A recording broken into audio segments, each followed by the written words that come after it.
ഫാസിസത്തിനെതിരെ ഗാന്ധിയോ അംബേദ്കറോ എന്ന ഒരു ചോദ്യത്തിലാണ് ഈ വിഷയം ക്രമീകരിച്ചിട്ടുള്ളത്. വാസ്തവത്തിൽ ഞാൻ പറഞ്ഞു തുടങ്ങാൻ ആഗ്രഹിക്കുന്നത് ഇത്തരത്തിലുള്ള വിഷയക്രമീകരണങ്ങളിലുള്ള ചില പ്രശ്നങ്ങളെക്കുറിച്ചാണ്.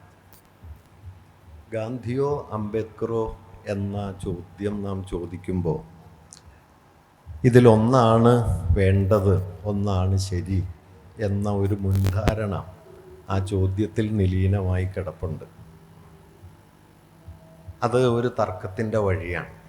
ഗാന്ധിയിലാണോ കൂടുതൽ ശരി, അംബേദ്കറിലാണോ കൂടുതൽ ശരി, ആരെയാണ് സ്വീകരിക്കേണ്ടത്, ആരെയാണ് പുറന്തള്ളേണ്ടത് എന്ന നിലയിലുള്ള ഒരു നിരാകരണത്തിൻ്റെ താർക്കികതയുടെ ഒരു വഴിയാണ് അത്തരം ചോദ്യങ്ങൾ.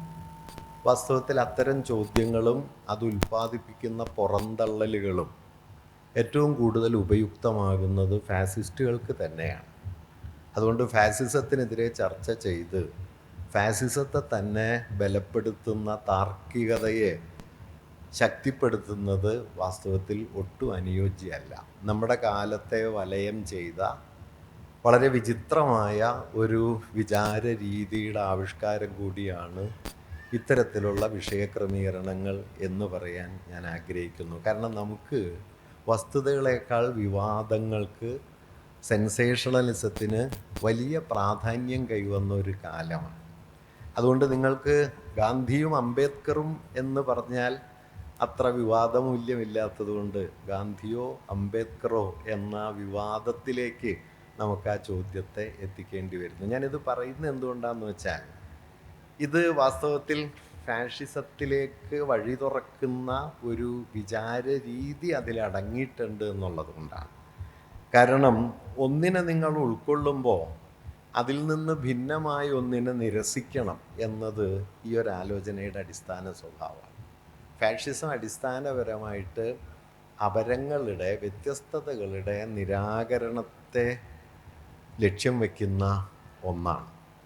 അതുകൊണ്ട് ഈ വ്യത്യസ്തതകളെ ഇൻകോർപ്പറേറ്റ് ചെയ്യുന്നതിന് പകരം വ്യത്യസ്തതകളെ നിരസിക്കുന്ന ഒരു വാദരീതി ഉണ്ടാക്കിയെടുക്കുകയും ആ വാദരീതിയെ നമ്മുടെ സാമൂഹ്യ ആലോചനകളുടെ, നമ്മുടെ സാമൂഹ്യ വിചിന്തനങ്ങളുടെ ഒക്കെ കേന്ദ്രത്തിൽ പ്രതിഷ്ഠിക്കുകയും ഡയലോഗിനു മുകളിൽ പോളമിക്സിനെ സ്ഥാപിച്ചെടുക്കുകയും ചെയ്യുക എന്നത് കഴിഞ്ഞ കുറച്ച് കാലം കൊണ്ട് നമ്മുടെ വിചാര പരിസരത്തിൽ വളരെ കൂടുതൽ ശക്തിപ്പെട്ടതാണ്.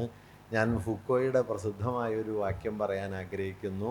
ഡയലോഗിൻ്റെ മുകളിൽ പടർന്നു വന്ന ഒരു പരാന്ന ജീവിയാണ് തർക്കം, എ പാരസൈറ്റ് ഓഫ് ഡയലോഗ് എന്ന് അദ്ദേഹം പറയുന്നുണ്ട്. ഒരു പരാന്ന ജീവിയാണ് തർക്കം. നിങ്ങളെ എവിടെ എത്തിക്കില്ല. തർക്കം നിങ്ങളെ തർക്കിച്ചു കൊണ്ടിരിക്കാനും ആളുകളെ പുറന്തള്ളാനും മാത്രം സഹായിക്കുന്ന ഒന്നാണ്. വാദിക്കാനും ജയിക്കാനുമല്ല എന്ന് ഗുരു പറഞ്ഞത് ബുദ്ധി ഇല്ലാഞ്ഞിട്ടല്ല, തർക്കത്തെ പേടിച്ചിട്ടുമല്ല, വാദിച്ച് ജയിക്കലല്ല പ്രധാനം എന്ന് മനസ്സിലാക്കിയത് കൊണ്ടാണ്. അതുകൊണ്ട് ഫാഷിസത്തിനെതിരെ എന്നെല്ലാം നാം ആശയങ്ങളെ ആലോചിക്കാൻ ശ്രമിക്കുമ്പോൾ സംവാദാത്മകതയുടെ, ചേർത്ത് നിർത്തലിൻ്റെ, ഉൾക്കൊള്ളലിൻ്റെ, പാരസ്പര്യത്തിൻ്റെ ഒരു യുക്തിയെ പ്രധാനമായി കാണണം. അതല്ലാതെ ഒഴിച്ചു നിർത്തലിൻ്റെ, പുറന്തള്ളലിൻ്റെ, താർക്കികതയുടെ യുക്തിയെ നാം സ്വീകരിക്കരുത്. അങ്ങനെ സ്വീകരിച്ചിട്ട് ഫാഷിസത്തെ തോൽപ്പിക്കാൻ കഴിയും എന്ന് കരുതരുത്. ഫാഷിസം ബേസിക്കലി നിരാകരണത്തിൻ്റെ യുക്തിയാണ്. ഇത് ഞാൻ ആദ്യമേ പറഞ്ഞത് എന്തുകൊണ്ടാണെന്ന് വെച്ചാൽ എങ്ങനെയാണ് സൂക്ഷ്മരൂപത്തിൽ ഫാസിസ്റ്റ് ആശയാവലികൾ നമ്മളെയൊക്കെ തന്നെ വലയം ചെയ്തുകൊണ്ടിരിക്കുന്നത് എന്നുകൂടി സൂചിപ്പിക്കാൻ വേണ്ടിയിട്ടാണ്.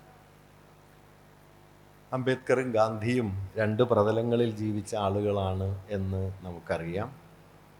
അംബേദ്കറും ഗാന്ധിയും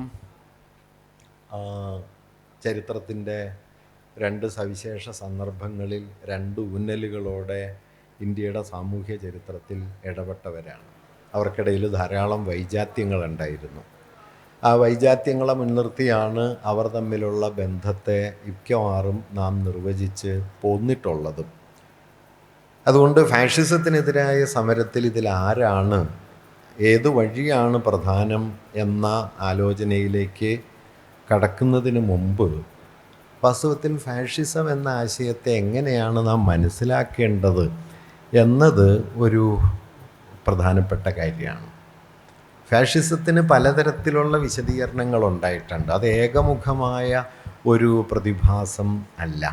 അതിനൊരു സൂക്ഷ്മജീവിതമുണ്ട്, അതിനൊരു സ്ഥൂല ജീവിതമുണ്ട്. അതിന് വ്യക്തിസ്വത്വം എന്ന് പറയുന്ന ഒരു തലം മുതൽ രാഷ്ട്ര ശരീരം വരെയുള്ള പ്രതലങ്ങളിൽ വരെ ഭിന്ന ഭിന്നങ്ങളായ ആവിഷ്കാരങ്ങളുണ്ട്. ഇതിലേതെങ്കിലും ഒന്നിലേക്ക് ഫാഷിസം എന്ന ആശയത്തെ ചുരുക്കി മനസ്സിലാക്കിയാൽ ഒരിടത്ത് നാം ഫാഷിസ്റ്റ് വിരുദ്ധരാവുകയും മറ്റിടങ്ങളിൽ നമ്മൾ തന്നെ ഫാഷിസ്റ്റുകളായി മാറുകയും ചെയ്യും. ഈ ഒരു വൈരുദ്ധ്യം ധാരാളമായിട്ട് ഉള്ളത് കൊണ്ടാണ് ഞാനിത് പല പ്രതലങ്ങളുള്ള ഒന്നാണ് എന്ന് പറയുന്നത്. ഫാഷിസത്തെക്കുറിച്ചുള്ള ഏറ്റവും പ്രസിദ്ധമായ 2-3 വിശദീകരണങ്ങൾ, ഒരുപക്ഷെ ഏറ്റവും ആധികാരികമായ വിശദീകരണം അല്ലെങ്കിൽ ഏറ്റവും ഔദ്യോഗികമായ വിശദീകരണം നാം കാര്യമായിട്ട് ഓർക്കാത്ത ഒന്നാണ്. അത് ഫാഷിസത്തിൻ്റെ സ്ഥാപകനായ, ഫാഷിസ്റ്റ് പാർട്ടിയുടെ സ്ഥാപകനായ ബെനഡിക്റ്റോ മുസോളിനിയുടേതാണ്. അദ്ദേഹം പറഞ്ഞത് മൂലധനവും ഭരണകൂടവും തമ്മിലുള്ള സമ്പൂർണ്ണ ഐക്യമാണ് ഫാഷിസം എന്നാണ്.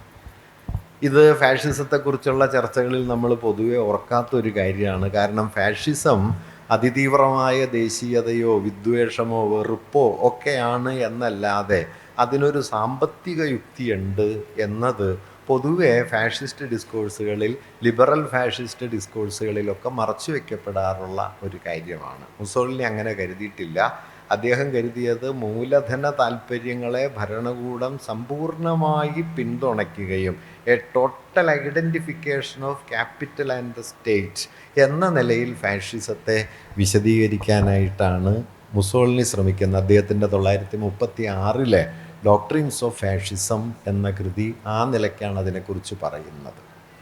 ഏറ്റവും കൂടുതൽ പ്രസിദ്ധി നേടിയ ഫാഷിസത്തെക്കുറിച്ചുള്ള ഒരു വിശദീകരണം ഉംബർട്ടോ എക്കോ മുതൽ ധാരാളം സാമൂഹ്യ ചിന്തകർ മുമ്പോട്ട് വെച്ചതാണ്. അതിലൊന്നാമത്തെ അടയാളം എന്ന് പറയുന്നത് അതിതീവ്രമായ ദേശീയതയും അതുണ്ടാക്കുന്ന അപരവിദ്വേഷവും അതിനെ മുൻനിർത്തി വികസിച്ചു വരുന്ന പാരമ്പര്യബോധം, ആചാരപരത, ഇതിനെയെല്ലാം ചേർത്ത് ഫാഷിസം എന്ന് നാം മനസ്സിലാക്കി വരുന്നുണ്ട്. പൊതുവെ ദേശീയതകളുടെ ഒരു രാഷ്ട്രീയ യുക്തിയോട് ചേർത്ത് ദേശീയതകൾക്കുള്ളിൽ വികസിച്ചു വരുന്ന അപരവൽക്കരണവും അതിനോടുള്ള ഹിംസാത്മകമായ ഒരു സമീപനവുമാണ് ഫാഷിസത്തിൻ്റെ ഒരു രാഷ്ട്രീയ രൂപമായി പൊതുവെ ആളുകൾ മനസ്സിലാക്കി വരുന്നത്.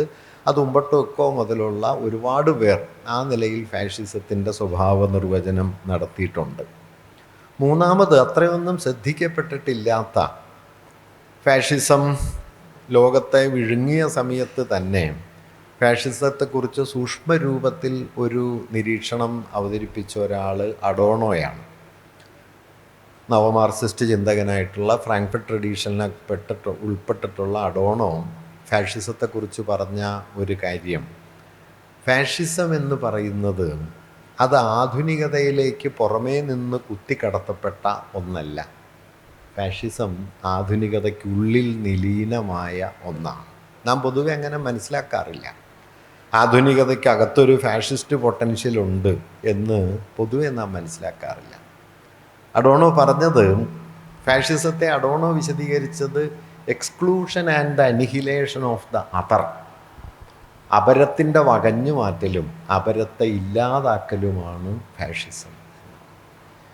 ഈ നിലയിൽ അപരത്തെ ഒഴിവാക്കലും അപരത്തെ ഇല്ലാതാക്കലുമാണ് ഫാഷിസം എന്ന് മനസ്സിലാക്കിയാൽ ഫാഷിസത്തിൻ്റെ ബീജരൂപം നമ്മുടെ ചുറ്റുവട്ടത്തൊക്കെ പ്രവർത്തിക്കുന്നുണ്ട് എന്ന് കാണാൻ പറ്റും. ഞാൻ നേരത്തെ പറഞ്ഞ അപര നിലപാടുകളെ, ഭിന്ന നിലപാടുകളെ നിരാകരിക്കുന്ന താർക്കികത അഡോണോയുടെ ഈ സമീപനത്തിൽ ഒരു ഫാഷിസ്റ്റ് പൊട്ടൻഷ്യൽ ഉള്ള ഒന്നാണ്. അനിഹിലേഷൻ ഓഫ് ദ അതർ, നിങ്ങളിൽ നിന്ന് ഭിന്നമായതെല്ലാം ഇല്ലാതാക്കപ്പെടേണ്ടതാണ് എന്ന വാദം. തർക്കത്തെക്കുറിച്ച് എഴുതുമ്പോൾ ഫൂക്കോ പറയുന്ന ഒരു കാര്യം എന്താണെന്ന് വെച്ച് കഴിഞ്ഞാൽ, താർക്കികൻ എന്താണ് ചെയ്യുന്നത്?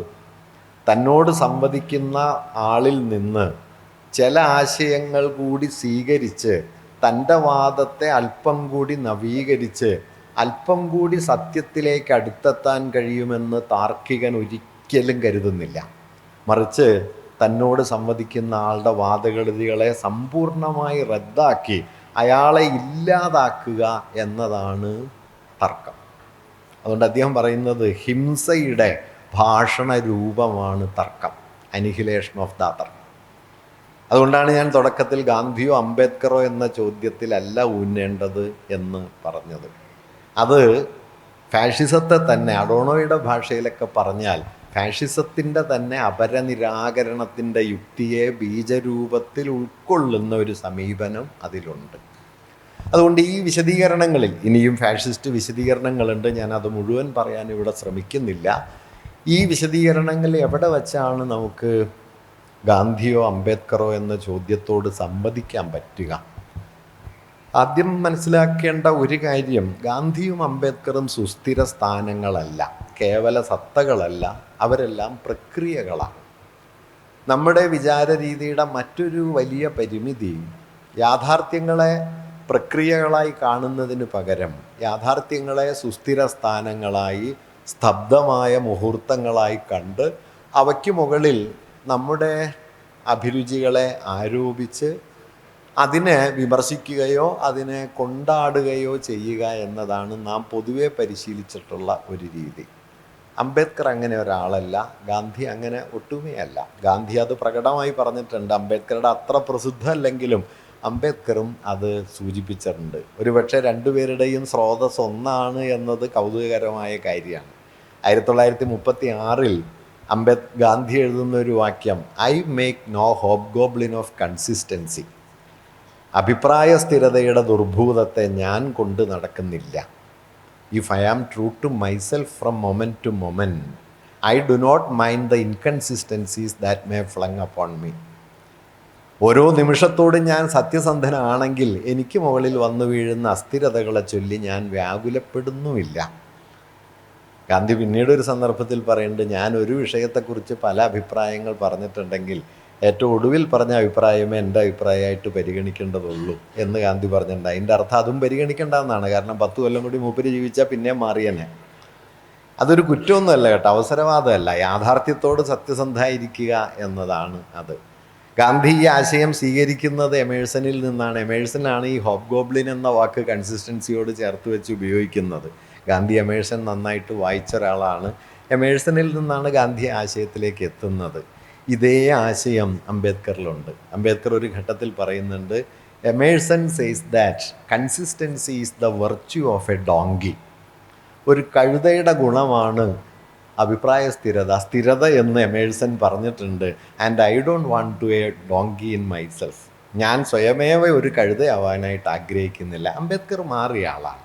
1920 അദ്ദേഹം മഹദ് സത്യാഗ്രഹം നടത്തുന്നു, ജാതിവിരുദ്ധ മുന്നേറ്റങ്ങൾ നടത്തുന്നു. 30 അദ്ദേഹം ILP ഇൻഡിപെൻഡൻറ്റ് ലേബർ പാർട്ടി എന്നൊരു പാർട്ടി ഉണ്ടാക്കുന്നു. പിന്നീട് അദ്ദേഹം ഷെഡ്യൂൾഡ് കാസ്റ്റ് ഫെഡറേഷൻ ഉണ്ടാക്കുന്നു. പിന്നീട് വൈസ്രോയി കൗൺസിൽ അംഗമായിട്ട് പ്രവർത്തിക്കുന്നു. പിന്നീട് അദ്ദേഹം നമ്മുടെ ഭരണഘടനാ ഡ്രാഫ്റ്റിംഗ് കമ്മിറ്റിയുടെ ചെയർമാനാകുന്നു. നെഹ്റു മന്ത്രിസഭയിലെ അംഗമായിട്ട് നിയമമന്ത്രിയായി പ്രവർത്തിക്കുന്നു. 51 രാജിവെക്കുന്നു. പിന്നെ അദ്ദേഹം ബുദ്ധമതം സ്വീകരിക്കുന്നു. 30 അംബേദ്കർ പറഞ്ഞ കാര്യങ്ങളൊന്നുമല്ല അംബേദ്കർ 50 പറയുന്നത് എന്നറിയാൻ 50 അംബേദ്കറെ കൂടി വായിച്ചു നോക്കണം. നിർഭാഗ്യവശാൽ കേരളത്തിൽ ഈ 50 ശേഷമുള്ള അംബേദ്കർ അങ്ങനെ പരിചിതനല്ല. ഞാനൊരു വാക്യം പറയാം, without religion our struggle will not survive എന്ന് 56 അംബേദ്കർ പറയുന്നുണ്ട്. അത് മതം എന്നുള്ള പരമ്പരാഗത അർത്ഥത്തിലല്ല, മതത്തെ അദ്ദേഹം വ്യത്യസ്തമായ നിലയിലാണ് കാണുന്നത്. മൈത്രി എന്ന ആശയത്തിലേക്ക് നീങ്ങുന്ന, മൈത്രിയെ ഒരു രാഷ്ട്രീയ ഭാവനയായി കാണുന്ന അംബേദ്കറെ നമുക്ക് അത്ര പരിചയമില്ല. നമുക്ക് 30 40 വളരെ റാഡിക്കലായ പൊസിഷൻ എടുക്കുന്ന, ആ പൊസിഷനിൽ ഊന്നി നിന്നുകൊണ്ട് ഗാന്ധിയോടും മറ്റ് കമ്മ്യൂണിസ്റ്റുകളോടും ഒക്കെ ഏറ്റുമുട്ടുന്ന അംബേദ്കർ നമുക്ക് പരിചിതനാണ്. പക്ഷെ അംബേദ്കർ പിന്നെയും തുടരുന്നുണ്ട് എന്നാണ് ഞാൻ പറഞ്ഞത്. അതുകൊണ്ട് അംബേദ്കർ ആകട്ടെ, ഗാന്ധിയെ സംബന്ധിച്ച് ഞാൻ പ്രത്യേകിച്ച് പറയേണ്ട കാര്യമില്ല. അദ്ദേഹം തൻ്റെ നിലപാടുകളെ നിരന്തരം മാറ്റിക്കൊണ്ടിരുന്ന ആളാണ്, നിരന്തരം പരിഷ്കരിച്ചു കൊണ്ടിരുന്ന ഒരാളാണ്. അത് ഞാൻ വിശദീകരിക്കുന്നില്ല. ഇതിൽ എവിടെയാണ് നമ്മൾ ഫാഷിസത്തിൻ്റെ ഏതേത് പ്രതലങ്ങളോടാണ് നമ്മൾ ഇവരെ മുൻനിർത്തി എൻഗേജ് ചെയ്യാൻ കഴിയുക എന്ന ഒരു ചോദ്യം, ആ ചോദ്യം മാത്രമേ ഞാൻ നമ്മുടെ പരിമിതമായൊരു സമയത്തിനുള്ളിൽ പറയാൻ ശ്രമിക്കുന്നുള്ളൂ. ഇന്ത്യൻ ഫാഷിസം യൂറോപ്യൻ ഫാഷിസം അല്ല എന്ന് നമുക്കറിയാം. ഇന്ത്യൻ ഫാഷിസത്തിന് യൂറോപ്യൻ ഫാസിസത്തിന് ഇല്ലാത്ത മൗലികമായ ചില സവിശേഷതകളുണ്ട്. അത് ഇന്ത്യയുടെ ഭൂതകാലത്തെയും ചരിത്രത്തെയും കുറിച്ചുള്ള ധാരണകളിലാണ്, ആധുനിക ധാരണകളിലാണ് വാസ്തവത്തിൽ ഇന്ത്യൻ ഫാസിസം വേരുപിടിച്ച് നിൽക്കുന്നത്. ഇന്ത്യയുടെ ഭൂതകാലത്തിൻ്റെ ബഹുത്വത്തിനു മുകളിൽ, അതിൻ്റെ ബഹുസ്വരാത്മകമായ നിലനിൽപ്പിനു മുകളിൽ കേവലമായ ഒരു മതാത്മക ദേശീയതയെ, ദേശീയ സ്വത്വത്തെ അടിച്ചേൽപ്പിച്ച് രാഷ്ട്രത്തെ മതപരമായി നിർവചിക്കുക എന്നത് ചരിത്രത്തിൻ്റെ പിന്നാമ്പുറത്ത് നിന്ന് കണ്ടെടുക്കാൻ കഴിയുമെന്ന ഒരു സാധ്യതയിലാണ് വാസ്തവത്തിൽ ഇന്ത്യൻ ഫാഷിസം വേരുപിടിച്ച് നിൽക്കുന്നത്. ഇത് യൂറോപ്പിനുള്ളതല്ല. യൂറോപ്പിന് ഇന്ത്യൻ ഫാഷിസത്തിൻ്റെ അത്രയും പൊട്ടൻഷ്യൽ ഇല്ല, ഹിസ്റ്റോറിക്കൽ പൊട്ടൻഷ്യൽ ഇല്ല. കാരണം ഏകമാനമായ ഒരു മതം കൊണ്ടോ ഏകമാനമായ ഒരു സംസ്കാരം കൊണ്ടോ ഭാഷ കൊണ്ടോ ഒന്നും കൂട്ടിപ്പിടിക്കാവുന്ന ഒരു പാരമ്പര്യം വാസ്തവത്തിൽ ഇന്ത്യയിലെന്ന പോലെ യൂറോപ്പിന് അതും അനുഭവവേദ്യമായിരുന്നില്ല. ഇന്ത്യയിൽ ഈ ഒരു പ്രശ്നമുണ്ട്. നെഹ്റു അതൊരു ഘട്ടത്തിൽ പറയുന്നുണ്ട്, ഇന്ത്യയിൽ നിങ്ങൾ വർഗീയതയെ ദേശീയതയുടെ മറയിൽ അവതരിപ്പിക്കാൻ പറ്റും, നിങ്ങൾക്ക് ദേശീയതയുടെ മറപറ്റി വർഗീയതയെക്കുറിച്ച് എത്രയെങ്കിലും പറഞ്ഞുകൊണ്ടിരിക്കാൻ പറ്റും, ദേശീയതയുടെ പരിവേഷത്തിൽ അതിനെ അവതരിപ്പിക്കാൻ പറ്റും. പക്ഷേ ഇന്ത്യയിൽ നിങ്ങൾ ഒരു ന്യൂനപക്ഷ അവകാശത്തെക്കുറിച്ച് സംസാരിച്ച് തുടങ്ങുമ്പോൾ അത് വിഭാഗീയതയായിട്ട് മനസ്സിലാക്കപ്പെടും. അതുകൊണ്ട് ഇന്ത്യൻ ഭൂതകാലം എന്ന് പറയുന്നത് വളരെ സ്ലിപ്പറി ആയിട്ടുള്ള ഒരു സംഗതിയാണ്. അതിനെ മതാത്മകമായൊരു ദേശീയ സ്വത്വത്തിലേക്ക് കൂട്ടിവിളക്കാൻ വളരെ കൂടുതൽ സാധ്യതയുള്ള ഒന്നാണ് ഇന്ത്യൻ ഭൂതകാലം. ഇതിനെ പ്രതിരോധിക്കാൻ കൂടി വേണ്ടിയിട്ടാണ് വാസ്തവത്തിൽ ഇന്ത്യൻ ഭൂതകാലത്തിൽ അത്രയൊന്നും ഇന്ത്യയുടെ ആധുനിക ജീവിതത്തിൽ അത്രയൊന്നും പ്രബലമല്ലാതിരുന്ന ബൗദ്ധമായ ആശയാവലികളെ രാഷ്ട്രത്തിൻ്റെ അടിസ്ഥാന സ്വഭാവത്തോട് കൂട്ടിച്ചേർക്കാനായിട്ട് ബോധപൂർവമായ ശ്രമങ്ങൾ ഭരണഘടനാ അസംബ്ലിയും നെഹ്റുവും ഒക്കെ നടത്തുന്നത്. ധർമ്മചക്രത്തെ നമ്മുടെ ദേശീയ പതാകയിലെ ചിഹ്നമാക്കുന്നു, അശോക സ്തംഭത്തെ ദേശീയ ചിഹ്നമാക്കി മാറ്റുന്നു. ഇതൊന്നും ഇന്ത്യയിൽ സഹജമായ അഹിംസ ഉണ്ടായിരുന്നത് കൊണ്ടൊന്നുമല്ല. ഇന്ത്യയുടെ ഭൂതകാലം വളരെ ഹിംസാത്മകമായിരുന്നു. ഇന്ത്യയിലെ ഏറ്റവും വലിയ അഹിംസാ പ്രവാചകൻ തന്നെ ഇന്ത്യ കണ്ട ഏറ്റവും വലിയ യുദ്ധപ്രഭുവായിരുന്നു അശോകൻ. വിജയമാഷ് പറയും, കലിംഗ യുദ്ധത്തിൽ 1.5 ലക്ഷം ആളുകളെ കൊന്നു കഴിഞ്ഞതിന് ശേഷമാണ് അശോകന് തോന്നിയത് അത് അത്രയ്ക്ക് അങ്ങോട്ട് ശരിയായിട്ടില്ല എന്ന്. പിന്നെയാണ് മൂപ്പര് ബുദ്ധമതം സ്വീകരിക്കുകയും ആരും കൊല്ലരുത് എന്ന് പറയുകയും ചെയ്തു. ഒരു ശാസനത്തിലുള്ളത് പക്ഷികളെയും മൃഗങ്ങളെയും ഉപദ്രവിക്കുന്നവരെ ശിക്ഷിക്കുന്നതാണ്. കാരണം പക്ഷികളെയും മൃഗങ്ങളെയും ഉപദ്രവിക്കുന്നത് ഹിംസയാണ്, അങ്ങനെ ഹിംസ ചെയ്യുന്നവരെ തൂക്കിക്കൊല്ലുന്നത് അഹിംസയാണ് എന്ന ഒരു യുക്തി വരെ വാസ്തവത്തിൽ ഇതുണ്ട്. ഭരണകൂട ഹിംസ വളരെ ഹിംസാത്മകമായിട്ട് അഹിംസ നടപ്പാക്കിയെന്നും വേണമെങ്കിൽ പറയാം. അതുകൊണ്ട് ഇന്ത്യയുടെ ഭൂതകാലം അങ്ങനെ അഹിംസ നിറഞ്ഞതൊന്നുമല്ല. ഗാന്ധി പറയുന്ന അഹിംസയൊന്നും ഇന്ത്യയുടെ ഭൂതകാലത്തിലില്ല. ഇർഫാൻ ഹബീബ് ഗാന്ധിയെക്കുറിച്ച് പറയുന്ന ഗീതയെക്കുറിച്ച്, ഗാന്ധിയുടെ ഗീതാ വ്യാഖ്യാനത്തെക്കുറിച്ച് പറയുമ്പോൾ ഇർഫാൻ പറയുന്ന ഒരു വാക്യം എന്താ വെച്ചാൽ, ഗീതയിലില്ലാത്തതെല്ലാം ഗാന്ധി ഗീതയിൽ കണ്ടുപിടിച്ചു എന്നാണ്. അതൊരു ശരിയാണ്, അഹിംസ കണ്ടുപിടിച്ചതാണ്. വാസ്തവത്തിൽ യുദ്ധം ജയിക്കാൻ വേണ്ടി എഴുതിയതാ, അത് പറഞ്ഞതാ. പക്ഷെ ഗാന്ധി പറയണത് അഹിംസയാണെന്ന്. തൊഴിലിൻ്റെ അന്തസ്സ്, അതുപോലെ തന്നെ സമത്വം, നീതി, ഇതൊക്കെ ഗീതയിലുണ്ടെന്നാണ് ഗാന്ധി പറയുന്നത്. ഇതെവിടെയാണെന്ന് നമ്മൾ നോക്കിയാൽ കാണില്ല.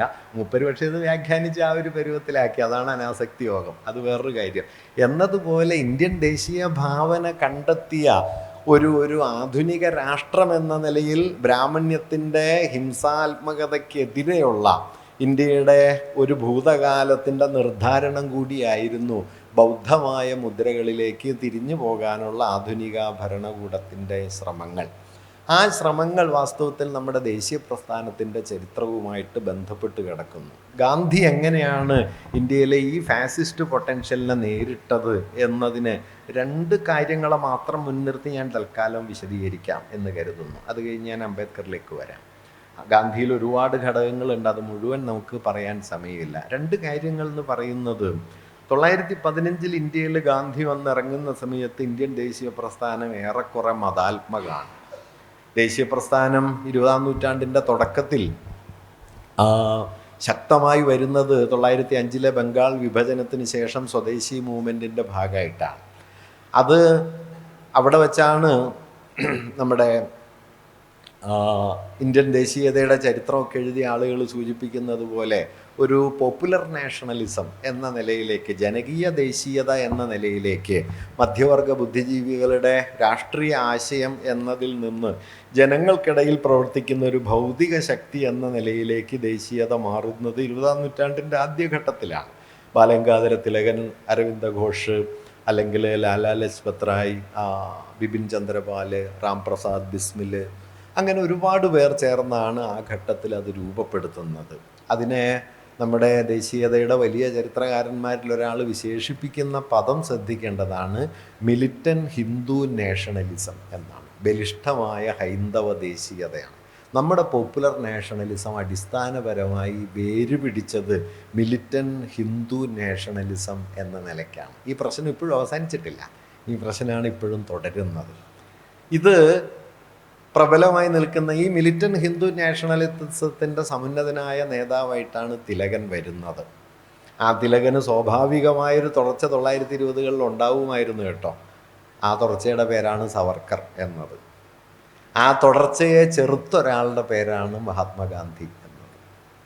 ഗാന്ധി 1915 ഇന്ത്യയിൽ വന്നിട്ട് ചെയ്തൊരു കാര്യം, അതുവരെ ഇന്ത്യൻ ദേശീയതയുടെ കേന്ദ്രത്തിലുണ്ടായിരുന്ന മതത്തിൽ നിന്ന് ദേശീയത എന്ന ആശയത്തെ മനുഷ്യരുടെ ജീവിത പ്രശ്നങ്ങളിലേക്ക് വഴിതിരിച്ചു വിട്ടു എന്നതാണ്. 1917 ഗാന്ധി ആദ്യത്തെ സമരം നടത്തുന്നത്. അത് ചമ്പാരൻ സത്യാഗ്രഹമാണ്. ചമ്പാരനിൽ ഗാന്ധി ഉന്നയിച്ച മുദ്രാവാക്യം ബ്രിട്ടീഷുകാർ ഇന്ത്യ വിട്ടുപോകണം എന്നൊന്നുമല്ല. ഗാന്ധി പറഞ്ഞത് കർഷകർക്ക് വിളവിന് വില കിട്ടണം എന്ന്. ആദ്യമായിട്ടാണ് ഇന്ത്യയുടെ സാമൂഹ്യ ചരിത്രത്തിൽ കർഷകർ എന്നൊരു എൻറ്റിറ്റി, സ്വയമേവ ഏജൻസിയുള്ള, തങ്ങളുടേതായ കർത്തൃത്വമുള്ള, തങ്ങളുടെ നിർവാഹകത്വമുള്ള പുതിയൊരു രാഷ്ട്രീയ സംഘം രൂപപ്പെടുന്നത്. കർഷകർ വരുന്നു, പിന്നാലെ പലരും വരുന്നു, തൊഴിലാളികൾ വരുന്നു, യുവാക്കൾ വരുന്നു, സ്ത്രീകൾ വരുന്നു, ട്രേഡ് യൂണിയനുകൾ വരുന്നു, നാനാതരത്തിലുള്ള പ്രസ്ഥാനങ്ങൾ ഉണ്ടാകുന്നു. 1915 വരെ ഇന്ത്യൻ ദേശീയതയെ നിർണയിച്ചിരുന്ന എല്ലാ ഘടകങ്ങളെയും റദ്ദാക്കിക്കൊണ്ട് 30കളിൽ All India Trade Union Congress വരുന്നു, ഓൾ ഇന്ത്യ സ്റ്റുഡൻസ് ഫെഡറേഷൻ വരുന്നു, ഓൾ ഇന്ത്യ യൂത്ത് ഫെഡറേഷൻ വരുന്നു, സ്ത്രീകളുടെ കൂട്ടായ്മകൾ വരുന്നു, കർഷക പ്രസ്ഥാനങ്ങൾ വരുന്നു, സോഷ്യലിസ്റ്റുകൾ വരുന്നു, കമ്മ്യൂണിസ്റ്റുകൾ വരുന്നു. ദേശീയ പ്രസ്ഥാനത്തിൻ്റെ ഗതി മാറി. അക്കാലം വരെ ദേശീയതയുടെ കേന്ദ്രത്തിലുണ്ടായിരുന്ന മതവും, അക്കാലം വരെ ദേശീയതയുടെ പ്രധാനപ്പെട്ട ആഭിമുഖ്യമായിരുന്ന മധ്യകാല മതാത്മകതയുടെയും നാടുവാഴുത്തത്തിൻ്റെയും അവശിഷ്ട മൂല്യങ്ങൾക്ക് വേണ്ടിയുള്ള വാദഗതികളെയും പുറന്തള്ളിക്കൊണ്ട് രാജ്യം ആരുടേതാണ് എന്ന ചോദ്യത്തിന് പുതിയ ചില ഉത്തരങ്ങൾ വന്നു. രാജ്യം തൊഴിലാളികളുടേതാണെന്ന് വന്നു, രാജ്യം കർഷകരുടേതാണെന്ന് വന്നു, രാജ്യം ഗ്രാമീണരുടേതാണെന്ന് വന്നു. ഗാന്ധി ഇവർക്കെല്ലാം വേണ്ടി ഒരു വാക്കുണ്ടാക്കി, അന്ത്യജൻ, അവസാനത്തെ ആൾ. ഈ അവസാനത്തെ ആൾ എന്ന് പറയുന്നത് ഗാന്ധി പറഞ്ഞ ആൾ മാത്രമല്ല, അത് കമ്മ്യൂണിസ്റ്റുകാർ പറഞ്ഞ തൊഴിലാളികളുണ്ട്, സോഷ്യലിസ്റ്റുകൾ പറഞ്ഞ കർഷകരുണ്ട്, ദരിദ്രരായ മനുഷ്യരുണ്ട്. ആരുടെയും കണ്ണിൽപ്പെടാത്ത ഗാന്ധി 1947 വിഭജന സമയത്ത് ഗാന്ധി ബലിയാഘട്ടിലാണല്ലോ. അദ്ദേഹത്തോട് ചോദിക്കുന്നുണ്ട് ഇന്ത്യ ഗവൺമെൻറ് എന്ത് ചെയ്യണം എന്ന് ചോദിക്കുന്ന സമയത്ത് അദ്ദേഹം ചെറിയൊരു വാക്യോത്തരം പറയുന്നുണ്ട്, wipe out the tears from the ice of the common man. ഏറ്റവും ദരിദ്രനായ മനുഷ്യൻ്റെ കണ്ണീരൊപ്പണം എന്ന് പറഞ്ഞു. ആ ദരിദ്രനായ മനുഷ്യൻ നമ്മുടെ കാഴ്ചയുടെ ചക്രവാളത്തിൽ പോലും ഇടം പിടിക്കാൻ സാധ്യതയില്ലാത്ത ധൂളി സദൃശരായി പാറിപ്പോകാവുന്ന കീടജന്മങ്ങളെ, ഈ കീടജന്മങ്ങളെ ഇന്ത്യൻ രാഷ്ട്രം എന്നതിൻ്റെ ഹൃദയത്തിലേക്ക് കൊണ്ടുവരികയും ആ കീടജന്മങ്ങളെ പലതാക്കി മുറിച്ചു മാറ്റിയിരുന്ന ജാതിക്കും മതത്തിനും പ്രദേശത്തിനും ഭാഷയ്ക്കും കുറുകെ നീങ്ങുന്ന ഒരു സാമൂഹിക ബലമായി ദേശീയത എന്ന ആശയത്തെ രൂപപ്പെടുത്താൻ ശ്രമിക്കുകയും ചെയ്തു എന്നതാണ് 1920 മുതൽ 1945 വരെയുള്ള ഇന്ത്യൻ ദേശീയ പ്രസ്ഥാനത്തിൻ്റെ മൗലികമായ സംഭാവന. ആ സംഭാവനയുടെ ഹൃദയബിന്ദു സംശയരഹിതമായിട്ടും ഗാന്ധിയായിരുന്നു. ഇത് ഗാന്ധി ഒറ്റയ്ക്ക് ചെയ്തതല്ല. ഇടതുപക്ഷക്കാരുണ്ട്, കർഷക സംഘങ്ങളുണ്ട്, സോഷ്യലിസ്റ്റുകളുണ്ട്, കമ്മ്യൂണിസ്റ്റുകളുണ്ട്, പലരുമുണ്ട്. പക്ഷേ ഈ വൈവിധ്യങ്ങളെ മുഴുവൻ കൂട്ടിയിണക്കി മതത്തിനും പ്രദേശത്തിനും ഭാഷയ്ക്കും ജാതിഭേദങ്ങൾക്കും എല്ലാം അപ്പുറമുള്ള പോപ്പുലർ നാഷണലിസം, ജനകീയ ദേശീയത, സെക്യുലർ നാഷണലിസം, മതനിരപേക്ഷ ദേശീയത എന്നതിനെ നമ്മുടെ ദേശീയ ഭാവനയുടെ ഹൃദയത്തിൽ ഉറപ്പിച്ചെടുക്കാൻ ഇന്ത്യ ചരിത്രത്തിൽ നടന്ന ഏറ്റവും സുപ്രധാനമായ ശ്രമത്തിൻ്റെ കേന്ദ്രമായിരുന്നു ഗാന്ധി. ആ കേന്ദ്രമില്ലായിരുന്നുവെങ്കിൽ സംശയരഹിതമായും നാം ഇന്ന് എത്തി നിൽക്കുന്ന മതരാഷ്ട്രയുക്തി 1920 ഇന്ത്യയെ വിഴുങ്ങുമായിരുന്നു. ഗാന്ധിയുടെ ഇടപെടലിൻ്റെ അഭാവത്തിൽ ഭാഷയ്ക്കും മതത്തിനും ജാതിക്കും പ്രദേശത്തിനും കുറുകെ നീങ്ങുന്ന ജനകീയമായ ഒരു കീഴ്ത്തട്ട് ദേശീയതയെ നിർമ്മിച്ചെടുക്കാൻ ഗാന്ധിയുടെ പരിശ്രമങ്ങൾക്ക് കഴിഞ്ഞില്ലായിരുന്നു എങ്കിൽ 1920-കളിൽ തന്നെ ഒരു മതരാഷ്ട്രത്തിലേക്ക് സ്വാഭാവികമായി ഇന്ത്യ ചുവടുവെക്കുമായിരുന്നു. ആ ചുവടുവയ്പ്പിനെ ഗാന്ധി ദേശീയ പ്രസ്ഥാനത്തിൻ്റെ നേതൃനിരയിൽ നിന്ന് ചെറുത്തു എന്നതാണ് ഇന്ത്യൻ ഫാഷിസത്തെ പ്രതിരോധിക്കുന്നതിൽ ഗാന്ധി നൽകിയ ഒന്നാമത്തെ വലിയ സംഭാവന. രണ്ടാമത്തെ വലിയ സംഭാവന അദ്ദേഹത്തിൻ്റെ ജീവനാണ്. നാം ഇന്നത് ഓർക്കില്ല. വാസ്തവത്തിൽ ഗോപീഷൻ എഴുതുമ്പോൾ എപ്പോഴും പറയും, ഗോപീഷൻ ഒരു രക്തരക്ഷസിൻ്റെ വായിൽ നിന്ന് ഒരു പിഞ്ചു കുഞ്ഞിനെ എന്ന പോലെ വിഭജന സമയത്ത് ഇന്ത്യയെ വിഴുങ്ങുമായിരുന്ന വർഗീയതയിൽ നിന്ന് ഈ രാഷ്ട്രത്തെ രക്ഷിച്ചെടുത്തത് ഗാന്ധിയുടെ രക്തമാണ്. ഞാൻ വ്യക്തിപരമായി വിശ്വസിക്കുന്ന ഒരു കാര്യം ഗാന്ധി കൊല ചെയ്യപ്പെട്ടില്ലായിരുന്നുവെങ്കിൽ സംശയരഹിതമായും 950-നപ്പുറത്തേക്ക് ഇന്ത്യ തുടരുമായിരുന്നില്ല. ഇന്ത്യയിലെ പട്ടാളം, ഇന്ത്യയിലെ പോലീസ് ഇത് മുഴുവൻ വർഗീയമായി വിഭജിക്കപ്പെട്ട് കഴിഞ്ഞിരുന്നു. ഡൽഹിയിൽ പോലീസ് മുസ്ലിങ്ങളെ ആക്രമിച്ചു കൊലപ്പെടുത്തുന്ന, അവരുടെ ആരാധനാലയങ്ങൾ കയ്യേറുന്ന അഭയാർത്ഥി കൂട്ടങ്ങളെ ചെറുക്കാൻ സന്നദ്ധമല്ലായിരുന്നു. ഗാന്ധിയാണ് പട്ടേലിനോട് പറഞ്ഞത് ഇത് തടയണം. 1947 സെപ്റ്റംബർ 9 ഗാന്ധി ഡൽഹിയിലെത്തി. അദ്ദേഹം ഡൽഹിയിലേക്ക് വന്നതല്ല, കൽക്കട്ടയിൽ നിന്ന് അദ്ദേഹം പഞ്ചാബിലേക്ക് പോകാനാണ് വന്നത്. എങ്കിലും അദ്ദേഹം ഡൽഹിയിലെത്തി. ഡൽഹിയിൽ അദ്ദേഹത്തെ സ്വീകരിക്കാൻ രാജ്കുമാരി, അമൃത് കൗറും സർദാർ പട്ടേലും ഒക്കെ വരുന്നുണ്ട്. ഭംഗി കോളനിയിലേക്ക് പോകാൻ അദ്ദേഹത്തിന് കഴിഞ്ഞില്ല. കോളനിയെല്ലാം അഭയാർത്ഥികളെ കൊണ്ട് നിറഞ്ഞിരുന്നു.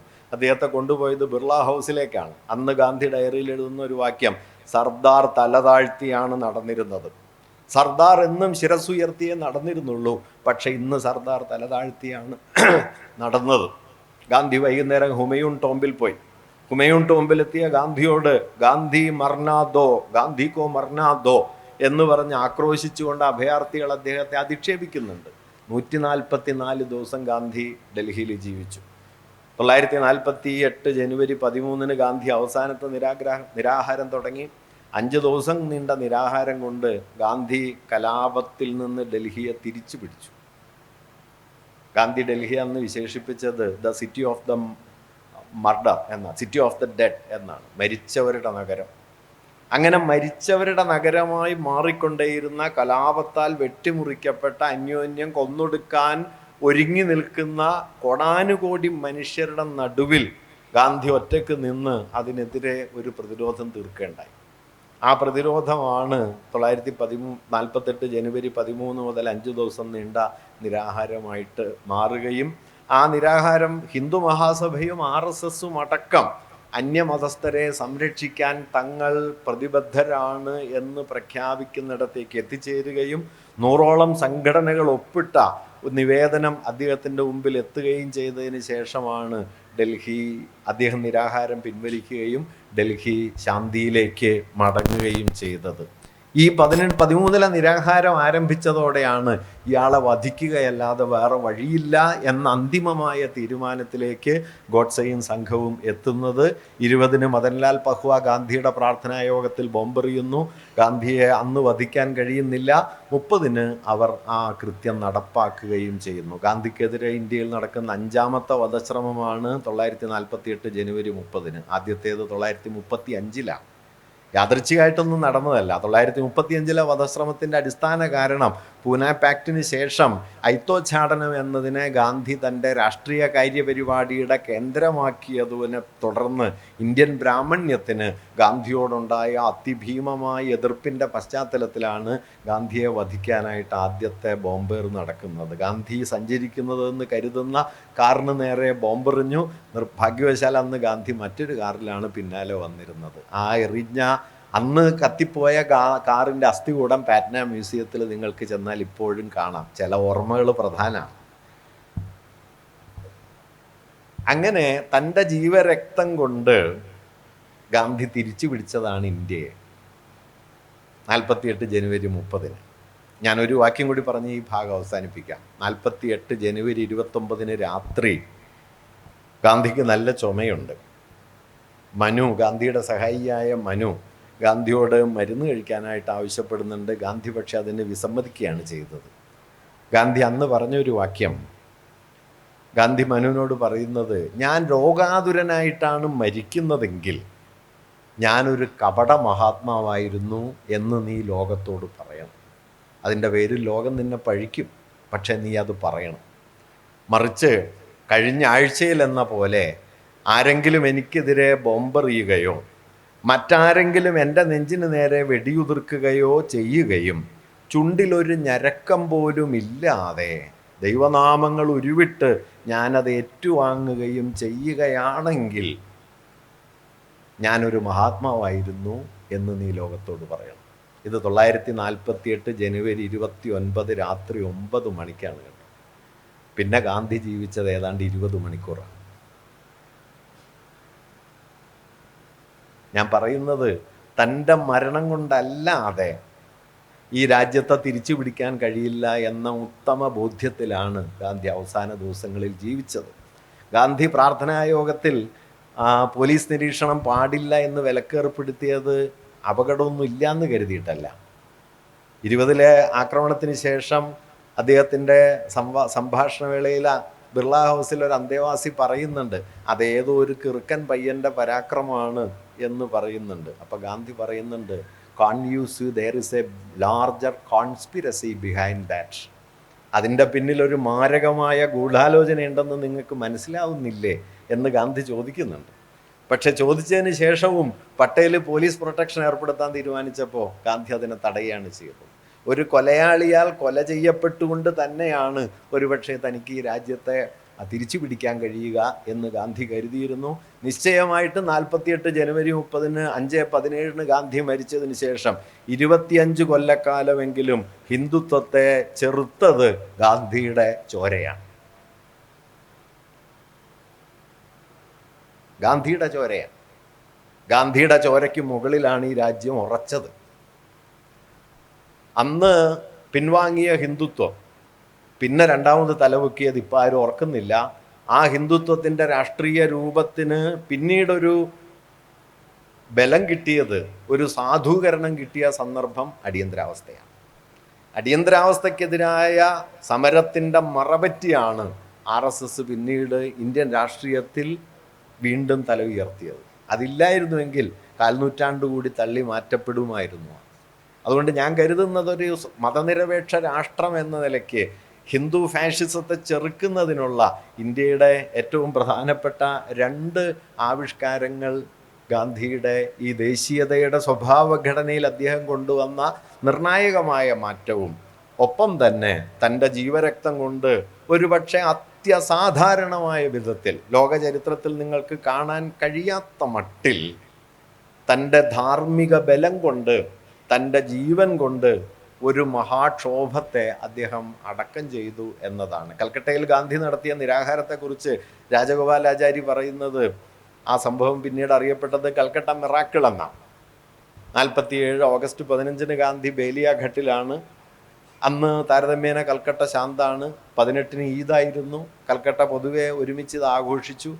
കൽക്കട്ട ശാന്തിയിലേക്ക് മടങ്ങുകയാണെന്ന് ഗാന്ധി കരുതി. പക്ഷേ ഓഗസ്റ്റ് 31 ഗാന്ധി താമസിച്ചിരുന്ന വീട് ആക്രമിക്കപ്പെട്ടു. ഗാന്ധിക്ക് നേരെ ഇഷ്ടിക വലിച്ചെറിയപ്പെട്ടു. ഗാന്ധിയുടെ ചെവിയുടെ തൊട്ടടുത്തുകൂടെ ഒരു ഇഷ്ടിക കഷ്ണം പാഞ്ഞു പോവുകയും ചെയ്തു. അന്ന് രാത്രി കൽക്കട്ടയിൽ 50 പേര് കൊല ചെയ്യപ്പെട്ടു. സെപ്റ്റംബർ 1 രാവിലെ ഗാന്ധി നിരാഹാരം തുടങ്ങി. 3 ദിവസത്തെ ഗാന്ധിയുടെ നിരാഹാരം 72 മണിക്കൂർ കൊണ്ട് ഗാന്ധി കൽക്കട്ടയെ പിടിച്ചു കെട്ടി. മൗണ്ട് ബാറ്റൻ ഗാന്ധിക്ക് കത്തെഴുതി.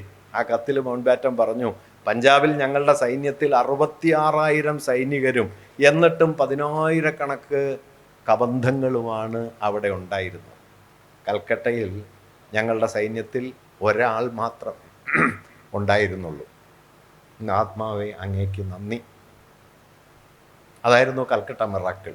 ഒറ്റ ഒരാളുടെ 50 റാത്തിൽ തൂക്കമില്ലാത്ത 78 വയസ്സ് പിന്നിട്ട മരണത്തിലേക്ക് കുറച്ച് ദിവസങ്ങൾ മാത്രം ബാക്കിയുള്ള ഒരു മനുഷ്യൻ തൻ്റെ അത്യപാരമായ ധാർമ്മിക ബലം കൊണ്ട് ഈ രാജ്യത്തെ വർഗീയതയിൽ നിന്ന് തിരിച്ചു പിടിക്കുന്നത് കൽക്കട്ടയിൽ നമുക്ക് കാണാം. സുഹ്രവർദി ഗാന്ധിയുടെ കൂടെ ഇരിപ്പുണ്ട്. സുഹ്രവർദിയുടെ ഡയറക്റ്റ് ആക്ഷനാണ് അതിനു മുമ്പൊരു വർഷം മുമ്പ് കൽക്കട്ടയെ കൊടും യുദ്ധത്തിലേക്ക് തള്ളിവിട്ടത്, കൽക്കട്ടയെ പിളർത്തിയത് സുഹ്റവർദിയാണ്. ആ സുഹ്റവർദി ഗാന്ധിയുടെ ഒപ്പം കൽക്കട്ടയിൽ നിരാഹാരത്തിലുണ്ട്. അങ്ങനെ കൽക്കട്ടയെയും പിന്നീട് ഡൽഹിയെയും തിരിച്ചു പിടിച്ചിട്ടാണ് ഗാന്ധി വാസ്തവത്തിൽ ഇന്ത്യയെ രക്ഷിച്ചെടുത്തത്. ഇന്ന് നമ്മൾ ഓർക്കില്ലായിരുന്നു. ഇന്ന് നമ്മൾ എങ്ങനെയാണ് ഈ രാജ്യം ഉറച്ചത്? നെഹ്റുവിന് പട്ടാളത്തെ നിയന്ത്രിക്കാൻ കഴിഞ്ഞിരുന്നില്ല, പട്ടേലിന് കഴിയുന്നുണ്ടായിരുന്നില്ല. കാരണം പട്ടാളമകമേ മതവൽക്കരിക്കപ്പെട്ട് കഴിഞ്ഞിരുന്നു വിഭജനത്തിൻ്റെ ഘട്ടത്തിൽ. അതിനെയൊക്കെ ചെറുക്കുന്നതിൻ്റെ കേന്ദ്രമായി തീർന്നത് ഗാന്ധിയുടെ ഈ നിരാഹാരമാണ്. അതുകൊണ്ട് ഇന്ത്യൻ ഫാഷിസത്തെ പരാജയപ്പെടുത്തുന്നതിൽ ഗാന്ധിയുടെ മൗലികമായ സംഭാവന ഈ രണ്ട് കാര്യങ്ങളാണ്. മതത്തിനകത്ത് അദ്ദേഹം കൊണ്ടുവന്ന പരിഷ്കരണത്തെക്കുറിച്ച് പറയേണ്ടതുണ്ട്, സമയക്കുറവുകൊണ്ട് ഞാൻ അതിലേക്ക് മുതിരുന്നില്ല. മതത്തെ അദ്ദേഹം നേരത്തെ ഗോഡ്സെ ഗാന്ധിക്കെതിരെ നടത്തിയ പ്രസ്താവനയിൽ, ഷിംല കോടതിയിൽ വിചാരണ സന്ദർഭത്തിൽ ഗാന്ധിക്കെതിരെ അവതരിപ്പിക്കുന്ന പ്രസ്താവനയിൽ ഗോഡ്സെ പറയുന്നൊരു കാര്യം, ഞാൻ ഗാന്ധിയെ കൊന്നത് വിദ്വേഷം കൊണ്ടല്ല, ഗാന്ധിയെ കൊന്നതിന് പ്രധാന കാരണം അഹിംസയെ കുത്തിക്കടത്തി ഹിന്ദു മതത്തെ ഗാന്ധി ദുർബലമാക്കി എന്നതാണ്. ഇത് വളരെ ശരിയായൊരു ആശയമാണ്. ഹിംസാത്മകമായ ബലത്തിൽ അടിയുറച്ച പുരുഷബലത്തിൻ്റെ ആവിഷ്കാരമായി നിലക്കൊണ്ടിരുന്ന ഒരു മതസങ്കല്പത്തെ അതിനകമേ കടന്നു കയറി നീതി, ധർമ്മം, അഹിംസ, സത്യബോധം എന്നിങ്ങനെയുള്ള മൂല്യങ്ങളിലേക്ക് മതത്തെ പരിഭാഷപ്പെടുത്തിയെടുക്കാനുള്ള ഇന്ത്യാ ചരിത്രത്തിലെ ഏറ്റവും വലിയ സമരമുഖത്തിൻ്റെ പേരായിരുന്നു ഗാന്ധി. ഗാന്ധി അതിൽ ജയിച്ചൊന്നുമില്ല, ജയിച്ചെങ്കിൽ നമ്മളിങ്ങനെ ആവില്ല. പക്ഷേ ഗാന്ധിയുടെ പരാജയം ഈ ഫാഷിസ്റ്റുകൾ നേടിയ വിജയത്തെക്കാളൊക്കെ എത്രയോ മഹിമയുള്ളതാണ്. അദ്ദേഹം ദൈവം എന്ന് പറയുന്നതിനെ സത്യബോധമാണ് എന്ന് വരുത്താൻ ശ്രമിക്കുകയും മതത്തെ ധാർമ്മികമായ ഒരു മൂല്യമാക്കി മാറ്റുകയും ചെയ്തു. ഇങ്ങനെ ഫാഷിസത്തിനെതിരായ ചരിത്രത്തിലെ ഏറ്റവും വലിയ രണ്ട് നീക്കങ്ങൾ ഗാന്ധിയുടെ ഉള്ളിലുണ്ട്. ഭരണകൂടത്തെക്കുറിച്ചുള്ള അദ്ദേഹത്തിൻ്റെ വിമർശനങ്ങൾ, വ്യക്തിസങ്കല്പത്തെക്കുറിച്ചുള്ള വിമർശനങ്ങൾ, ഇതിലൊക്കെ ഫാഷിസത്തോടുള്ള ഗാന്ധിയുടെ വിയോജിപ്പുകളുണ്ട്. അത് മറ്റൊരു കാര്യമാണ്. മുഴുവൻ പറഞ്ഞാൽ ഇത് തീരില്ല. ഞങ്ങളുടെ നാട്ടിലൊരു ചൊല്ലുള്ളത്, മരിച്ചാലും മരിച്ചില്ലെങ്കിൽ 5 മണിക്ക് ശവം എടുക്കണം എന്നാണ്. അതുപോലെ ഇത് എത്ര പറഞ്ഞു തീർന്നാലും നമുക്കിത് 11 മണിക്ക് ഈ കട അടയ്ക്കണം. അതുകൊണ്ട് ഞാൻ മുഴുവൻ പറയാനായിട്ട് മുതിരുന്നില്ല. ഇവിടെ നിന്നുകൊണ്ട് നമുക്ക് തിരിച്ച് അംബേദ്കറിലേക്ക് വന്നാൽ, എന്താണ് അംബേദ്കർ ഇന്ത്യൻ ഫാഷിസത്തിനെതിരെയുള്ള സമരത്തിന് നൽകിയ വലിയ സംഭാവന? അത് ഇന്ത്യൻ ഫാഷിസത്തിൻ്റെ സവിശേഷമായ അടിസ്ഥാന ഘടനയായ ജാതിബന്ധത്തിനെതിരെയുള്ള വിമർശനമാണ്. അത് ഗാന്ധി കണ്ടിട്ടില്ല, ഗാന്ധി കാണാതെ പോയൊരു കാര്യമാണ്. ഗാന്ധി കരുതിയത് ജാതി എന്നത് മതത്തിനകത്ത് വെച്ച് പരിഷ്കരിക്കാവുന്ന ഒരു കാര്യമാണെന്നാണ്. അംബേദ്കർ കരുതിയത് മതം തന്നെ ജാതിയാണെന്നാണ്. ഇപ്പം അയ്യപ്പ മാഷ് അയിത്തമാണ് പ്രശ്നം, ജാതി പ്രശ്നമല്ല എന്നാണ് ഗാന്ധി ദീർഘകാലം കരുതിയത്. പക്ഷെ ഗാന്ധി മാറുന്നുണ്ട് കേട്ടോ, ആരും പറയാറില്ല ഇതൊന്നും, എങ്കിലും ഞാൻ പറഞ്ഞേക്കാം. 1936 ഗാന്ധി എഴുതിയ ഒരു ലേഖനത്തിൻ്റെ തലക്കെട്ട് കാസ്റ്റ് ഹാസ് ടു ഗോ എന്ന്, ജാതി പോകണം. അയിത്തം മാത്രമായി പ്രശ്നം പരിഹരിക്കാൻ പറ്റില്ല എന്നും ജാതിയാണ് വേരെന്നും അതുകൊണ്ട് ജാതി തന്നെ പോകണമെന്നും അദ്ദേഹം 1936 എത്തുന്നുണ്ട്. പക്ഷേ 1924 ഗുരുവിനെ കാണുമ്പോൾ അതല്ല. ഗുരുവിനെ കാണുമ്പോൾ ജാതി സ്വാഭാവികമാണെന്നും ജാതി ന്യായമാണ് എന്നും ഗാന്ധി ഗുരുവിനോട് പറയുന്നുണ്ട്. ഒരു മരം കാണിച്ചിട്ട് അതിൻ്റെ ഇലകളെ ചൂണ്ടിക്കാണിച്ചിട്ട് നോക്കൂ, ഓരോ ഇലയും ഓരോ തരത്തിലല്ലേ എന്ന് ഗാന്ധി ജാതിക്ക് ന്യായം പറയുന്നുണ്ട്. അപ്പം ഗുരു വളരെ സർക്കാസ്റ്റിക്കായി പറഞ്ഞത്, പിഴിഞ്ഞു നോക്കിയാൽ ചാറ് ഒരുപോലെ ഇരിക്കുന്നതാണ്. ഗുരുവിൻ്റെ ഒരു രീതിയുടെ സവിശേഷത അതാ. ഗുരു അങ്ങനെ എന്താ പറയുക, പോളമിക്കലായിട്ടൊന്നും പറയില്ല, പറയാനുള്ളത് ഇങ്ങനെ പറയും, പിഴിഞ്ഞു നോക്കൂ ചാറ് ഒരുപോലെ ഇരിക്കും എന്ന് പറയും. ഗാന്ധി അങ്ങനെ അതുകൊണ്ട് വർണ്ണധർമ്മത്തിനും ജാതിക്കും ഒക്കെ അനുകൂലമായിരുന്നു. ഗാന്ധി ജാതി എന്നുള്ളതിനെ ഘടനാപരമായി മനസ്സിലാക്കുന്നതിൽ എപ്പോഴെങ്കിലും വിജയിച്ചോ എന്നുള്ളത് സംശയമാണ്. അദ്ദേഹം കരുതിയത് മതത്തിൻ്റെ ധാർമ്മികത കൊണ്ട് പരിഹരിക്കാവുന്ന ഒന്നാണ് ജാതി പ്രശ്നം എന്നതായിരുന്നു ഗാന്ധിയുടെ ഉത്തമ ബോധ്യം. ഞാൻ ആ ഉത്തമ ബോധ്യത്തെ സംശയിക്കുന്നില്ല, പക്ഷെ ഗാന്ധിയുടെ ബോധ്യത്തിൽ ഒതുങ്ങുന്ന ഒന്നായിരുന്നില്ല ജാതി പ്രശ്നം. അത് കണ്ടത് അംബേദ്കറാണ്. അംബേദ്കറും ഗാന്ധിയും തമ്മിലുള്ള ആദ്യത്തെ കൂടിക്കാഴ്ച നടക്കുന്നത് രണ്ടാം വട്ടമേശ സമ്മേളനത്തിന് പുറപ്പെടുന്നതിൻ്റെ തലേന്ന് അംബേദ്കർ ഗാന്ധിയെ കാണുന്നുണ്ട്. 1931 ജനുവരി 15-ന്, ഓഗസ്റ്റ് 15-ന്, ഓഗസ്റ്റ് ആണോ ജനുവരി ആണോ എന്ന് സംശയം, ഏത് ദിവസമായാലും കാണുന്നുണ്ട്. അപ്പം ഗാന്ധി ഈ സംഭാഷണ മധ്യേ പറയുന്നൊരു കാര്യം, താങ്കളുടെ ശ്രമങ്ങൾ നമ്മുടെ മാതൃരാജ്യത്തിൻ്റെ സ്വാതന്ത്ര്യത്തെ തടസ്സപ്പെടുത്തും, വൈകിപ്പിക്കും. തടസ്സപ്പെടുത്തുന്നല്ല, വൈകിപ്പിക്കും. അംബേദ്കർ ഗാന്ധിയോട് ബ്ലണ്ടായി പറഞ്ഞൊരു വാക്യം എന്താണെന്ന് വെച്ച് കഴിഞ്ഞാൽ, mister Gandhi, we don't have A motherland. ഞങ്ങൾക്കൊരു മാതൃരാജ്യമില്ല. ഈ മാതൃരാജ്യം നിങ്ങളുടെയാണ്. പുറത്തിറങ്ങി നടക്കാൻ അവകാശമില്ലാത്ത, കടയിൽ പോയി സാധനം മേടിച്ചുവിടാത്ത, കുട്ടികളെ സ്കൂളിൽ പഠിപ്പിച്ചുവിടാത്ത, പൊതുക്കിണറ്റിൽ നിന്ന് വെള്ളം എടുത്തുവിടാത്ത, പകൽ വെളിച്ചത്തിൽ നിഴല് ഭൂമിയിൽ വീണാൽ പാപമായി തീരുന്ന ജന്മങ്ങൾക്ക് എന്ത് മാതൃരാജ്യം? ഗാന്ധിയുടെ മുഖത്ത് നോക്കി അംബേദ്കർ പറയുന്നു, we don't have A motherland. ഞങ്ങൾക്കൊരു മാതൃരാജ്യമില്ല എന്ന് ഗാന്ധിയുടെ മുഖത്ത് നോക്കി അംബേദ്കർ പറഞ്ഞ ആ പ്രഖ്യാപനത്തിൽ നിന്നാണ് ഐത്തോച്ചാടനം എന്ന ഗാന്ധിയുടെ ആശയം പിറക്കുന്നത്. അതിനു മുമ്പ് ഗാന്ധി അതിനെക്കുറിച്ച് പറയുന്നുണ്ട്. പക്ഷെ തൻ്റെ രാഷ്ട്രീയ കാര്യപരിപാടിയിലേക്ക് ഇതിനെ കയറ്റുന്നതിൽ ഗാന്ധി ഏറ്റവും തീവ്രമായൊരു പൊസിഷനിലേക്ക് എത്തുന്നത് അത് തെൽത്തുംബയെ പോലെയും ആകാശ് ഗോപാലിനെ പോലെയും ഒക്കെയുള്ള അംബേദ്കറുടെ ജീവചരിത്രകാരന്മാർ ചൂണ്ടിക്കാണിക്കുന്ന കാര്യം, ഈ സംഭാഷണമാണ് ഗാന്ധിയെ മാറ്റുന്നതിൽ ഏറ്റവും പ്രധാനപ്പെട്ട പങ്ക് വഹിച്ചത്. ഗാന്ധിയോട് അംബേദ്കർക്ക് നിശിതമായ വിമർശനങ്ങളുണ്ടെങ്കിലും അംബേദ്കറുടെ വിമർശനങ്ങൾ ന്യായമാണ് എന്ന് ഗാന്ധി പല ഘട്ടത്തിൽ പറയുന്നുണ്ട്. ഒരു ഘട്ടത്തിൽ ഗാന്ധി പറയുന്നത്, നമ്മളായിരുന്നു ഗാന്ധിയുടെ അംബേദ്കറുടെ അദ്ദേഹത്തിൻ്റെ സ്ഥാനത്തെങ്കിൽ നമ്മൾ മറ്റുള്ളവരുടെ തലതല്ലി പൊളിക്കുമായിരുന്നു. അംബേദ്കർ അത്രയൊന്നും ചെയ്യുന്നില്ലല്ലോ എന്ന് അദ്ദേഹത്തെക്കുറിച്ച് പറയുന്നുണ്ട്. നെഹ്റു ക്യാബിനറ്റിൻ്റെ ആദ്യത്തെ ലിസ്റ്റ് തയ്യാറാക്കി ഗാന്ധിയെ കാണിക്കുന്നുണ്ട്. ആ സമയത്ത് അംബേദ്കർ അതിൽ നിർബന്ധമായി വേണം എന്ന് പറയുന്ന ഒരാൾ ഗാന്ധിയാണ്. അങ്ങനെയും കൂടി അദ്ദേഹം പറയുന്നുണ്ട്. പക്ഷെ അംബേദ്കറെ ഇങ്ങനെ വ്യക്തിപരമായി എന്നുള്ളതുകൊണ്ട് അവരുടെ പൊസിഷനുകളിൽ തമ്മിൽ വൈരുദ്ധ്യമില്ല എന്നൊന്നും നമ്മൾ കരുതാനും പാടില്ല. അവർക്കിടയിൽ വലിയ വൈരുദ്ധ്യമുണ്ട്. ഇന്ത്യൻ ജാതി വ്യവസ്ഥ എന്ന് പറയുന്നത് ഇന്ത്യൻ ബ്രാഹ്മണ്യത്തിൻ്റെ ഹൃദയമാണ്. ഇന്ത്യൻ ബ്രാഹ്മണ്യം സമൂഹത്തെ പല പല തട്ടുകളായി തിരിച്ച് ഒരു പൊതുസമൂഹം എന്നതിനെ അസാധ്യമാക്കുന്ന മട്ടിൽ, ലളിതമായി പറഞ്ഞാൽ, ഞാൻ ഫാഷിസത്തിൻ്റെ ഹൃദയതത്വം എന്ന് പറയുന്ന അപരവൽക്കരണം ഉണ്ടല്ലോ, ആ അപരവൽക്കരണത്തിൻ്റെ സാമൂഹ്യ സ്ഥാപനമാണ് ജാതി. കാരണം നിങ്ങൾക്കൊപ്പം ആരുമില്ല, നിങ്ങൾക്കൊപ്പം നിങ്ങൾ മാത്രമേ ഉള്ളൂ. ബാക്കിയെല്ലാം അതറാണ്, ബാക്കിയെല്ലാം പല പല തട്ടുകളാണ്. ഓരോ തട്ടും മറ്റേ തട്ടിനെതിരാണ്. അങ്ങനെ അപരവൽക്കരണത്തിൻ്റെ ഒരു വൻ ശൃംഖലയെ നമ്മുടെ സാമൂഹ്യ ശരീരത്തിൽ സ്ഥാപിച്ചുറപ്പിച്ച സംവിധാനത്തിൻ്റെ പേരാണ് ജാതി. അത് വെറുതെ ഒരു തൊട്ടുകൂടായ്മയൊന്നുമല്ല. അത് താനല്ലാത്തതെല്ലാം തനിക്ക് ശുദ്ധം, താനല്ലാത്തതെല്ലാം പുറന്തള്ളപ്പെടേണ്ടത്, താനല്ലാത്തതെല്ലാം ഹീനം, ഇല്ലാതാക്കപ്പെടേണ്ടത് എന്ന ബോധ്യം ഓരോ തട്ടിലും ഉറപ്പിച്ചു. ഒരു തട്ടിലല്ല. അംബേദ്കർ അത് പറയുന്നുണ്ട്. അടിമത്വവും ജാതി വ്യവസ്ഥയും തമ്മിലുള്ള വ്യത്യാസം, അടിമകൾക്കെല്ലാം ഒരുമിക്കാനുള്ള ഒരു വിദൂര സാധ്യതയുണ്ട്, പക്ഷേ മർദ്ദിത ജാതികൾക്ക് ഒരുമിക്കാനുള്ള ഒരു സാധ്യതയില്ല. കാരണം ഓരോ ജാതിക്കും അതിൻ്റെ മുകളിലൊരു തട്ടുണ്ട് എന്നുള്ളത് പോലെ താഴെയും ഒരു തട്ടുണ്ട്. ഗ്രേഡഡ് ഇൻഇക്വാലിറ്റിയാണ്, ശ്രേണീകൃത അസമത്വമാണ്. അതുകൊണ്ട് വരയായിരിക്കുന്നു എന്നത് മാത്രമല്ല, വേട്ടക്കാരനുമാണ്. ഒരേ സമയം ഇരയും വേട്ടക്കാരനുമായി എല്ലാവരെയും മാറ്റിക്കൊണ്ട് താനല്ലാത്തതെല്ലാം തനിക്കെതിര് എന്ന് കരുതുകയും താനല്ലാത്തതെല്ലാം അപരം എന്ന് കരുതുകയും അപരത്തിൻ്റെ ഒരു ഭീമാകാരമായ വലയം നമ്മുടെ സാമൂഹ്യ ശരീരത്തിൽ സൃഷ്ടിക്കുകയും ആ വലയത്തിനകത്ത് ജീവിക്കാൻ ഇന്ത്യയിലെ കൊടാനുകോടി മനുഷ്യരെ സഹസ്രാബ്ദങ്ങൾ പരിശീലിപ്പിക്കുകയും ചെയ്ത ഒരുപക്ഷെ ലോകചരിത്രത്തിലെ ഏറ്റവും വിനാശകരമായ ഒരു ഫാഷിസ്റ്റ് സ്ഥാപനത്തിൻ്റെ പേരാണ് ജാതി എന്നത്.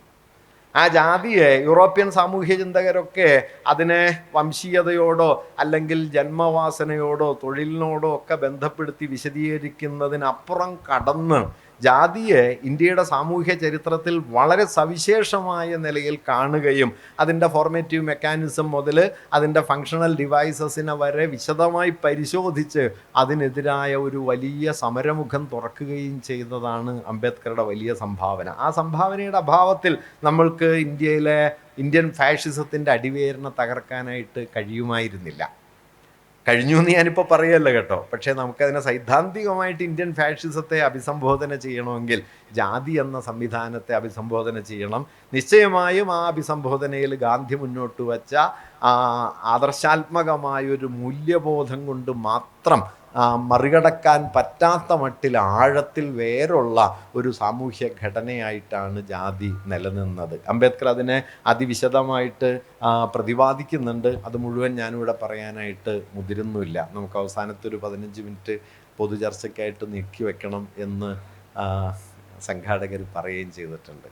അതുകൊണ്ട് ഈ രണ്ട് ഘടകങ്ങൾ, അതായത് ജാതിബന്ധങ്ങൾക്കെതിരെ ഇന്ത്യൻ സാമൂഹ്യ ശരീരത്തെ പല പല തട്ടുകളാക്കുന്ന, നേരത്തെ ഞാൻ പറഞ്ഞ അഡോണോയുടെ ഫാഷിസത്തിലെ കുറിച്ചുള്ള നിർവചനത്തിലേക്ക് വന്നാൽ, exclusion and annihilation of the other എന്ന തത്വത്തെ നിങ്ങൾ ഫാഷിസത്തിൻ്റെ ഒരു ബീജതത്വമായി, ഏറ്റവും ഒരു പ്രൈമറി പ്രിൻസിപ്പിൾ ഓഫ് ഫാഷിസം എന്ന നിലയിൽ അതിനെ മനസ്സിലാക്കിയാൽ, ആ അപരവൽക്കരണത്തിൻ്റെ തത്വം ഏറ്റവും ആഴത്തിൽ പ്രവർത്തിക്കുന്ന ഒരു സംവിധാനമാണ് ജാതി. Exclusion of the other, annihilation of the other. കൊല്ലാൻ പറ്റിയില്ലെങ്കിലും കൊല്ലാവുന്നിടത്തോളം, ഇങ്ങനെ കൊല്ലാവുന്നിടത്തോളം.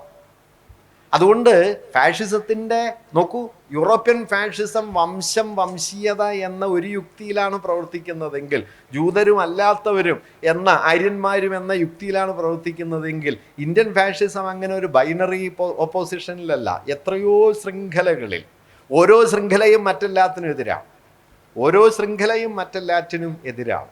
അങ്ങനെ ഫാഷിസത്തെ, അതിൻ്റെ അപരവൽക്കരണത്തെ സാമൂഹ്യ ശരീരത്തിൽ പൊടുന്നിനെ സൃഷ്ടിക്കുകയല്ല, സഹസ്രാബ്ദങ്ങൾ ഉറപ്പിച്ചു നിർത്തി.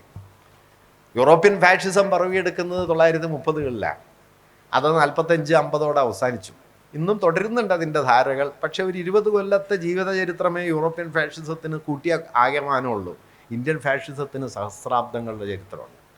ആ സഹസ്രാബ്ദങ്ങളുടെ ചരിത്രം നിൽക്കുന്നത് അത് സ്വാഭാവികവൽക്കരിക്കപ്പെട്ടത് കൊണ്ട് നമ്മളതിനെ ഒരു ഫാഷിസ്റ്റ് രൂപത്തിൽ തിരിച്ചറിയാൻ പോലും സന്നദ്ധമായിട്ടില്ല. കാരണം തൊട്ടപ്പുറത്തുള്ള മനുഷ്യനെ മനുഷ്യനായി കണ്ടുകൂടാ.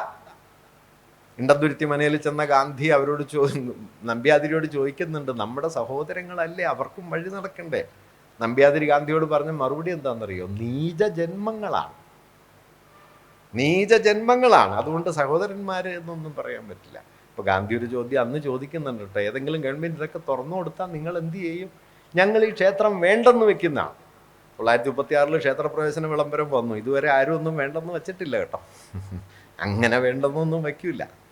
ഇത് പണ്ട് പിണറായി വിജയൻ പറഞ്ഞു, ശബരിമല സ്ത്രീ കയറിയാൽ തന്ത്രി പൂട്ടിപ്പോകുമെന്ന് പറഞ്ഞു. അപ്പോൾ പിണറായി പറഞ്ഞു, പൂട്ടിപ്പോയാൽ അയാൾ പൂട്ടിപ്പോവും, അല്ലാതെ വേറെന്ത് സംഭവിക്കാനാ എന്ന് പറഞ്ഞതുപോലെ അങ്ങനെയൊന്നും പോകില്ല. ആചാരങ്ങളൊക്കെ മാറി വരും, അത് മറ്റൊരു വിഷയം. ഇപ്പം ഞാൻ പറഞ്ഞു വന്നത്, ഈ നീചജന്മങ്ങൾ എന്ന ഒരു കാറ്റഗറിയെ തന്നെ ഉണ്ടാക്കി, തങ്ങൾ മാത്രം വിശുദ്ധ ജന്മങ്ങൾ, തങ്ങളല്ലാത്തവരെല്ലാം നീചജന്മങ്ങൾ. അതുകൊണ്ട് മാനുഷികതയുടെ സ്വാഭാവികമായ ഒരു ഉണ്മയെ നിരാകരിക്കുന്ന ഒരു യുക്തിയായിട്ടാണ് ജാതി നിന്നത്. മാനുഷികമായ ഉണ്മയിലാണ് സാമൂഹികത, ജനാധിപത്യം നിലനിൽക്കുക. ഇത് ആഴത്തിൽ തിരിച്ചറിഞ്ഞിട്ടാണ് ഗുരു എഴുതിയത് സോദരത്വേന വാഴുന്ന മാതൃകാസ്ഥാനം. അംബേദ്കർ ഫ്രറ്റേണിറ്റിയാണ് ജനാധിപത്യത്തിൻ്റെ ഹൃദയം, സ്വാതന്ത്ര്യമോ സമത്വമോ അല്ല എന്നും, സ്വാതന്ത്ര്യവും സമത്വവും പോലും ഒരു സമൂഹത്തിൽ വേര് പിടിക്കണമെങ്കിൽ സാഹോദര്യ ഭാവന വേണമെന്നും പറയുന്നതിന് അരനൂറ്റാണ്ട് മുമ്പ് ഗുരു ഇത് എഴുതിയിട്ടുണ്ട്. സോദരത്വേന വാഴുന്ന, സാഹോദര്യം ഒരു പൊളിറ്റിക്കൽ കാറ്റഗറിയാണ്, ഒരു റട്ടറിക് അല്ല. നിർഭാഗ്യവശാൽ നമുക്ക് സാഹോദര്യം ഇന്ന് റട്ടറിക്ക് പോലും അല്ല. ഞാനിങ്ങനെയൊക്കെ പറഞ്ഞു കിടക്കുമ്പോൾ എൻ്റെ അടുത്ത് പാർട്ടിക്കാർ വരെ ചോദിക്കാറുണ്ട്, എന്തിനാണ് ഇതൊക്കെ പറഞ്ഞു കിടക്കുന്നത്, വല്ല കാര്യമുണ്ട് സാഹോദര്യം എന്നൊക്കെ പറഞ്ഞിട്ട്? വാസ്തവത്തിൽ ഇത് മനുഷ്യവംശത്തിൻ്റെ ഏറ്റവും അടിസ്ഥാനപരമായ ഒരു മൂല്യമാണ് ഈ സാഹോദര്യം എന്ന്.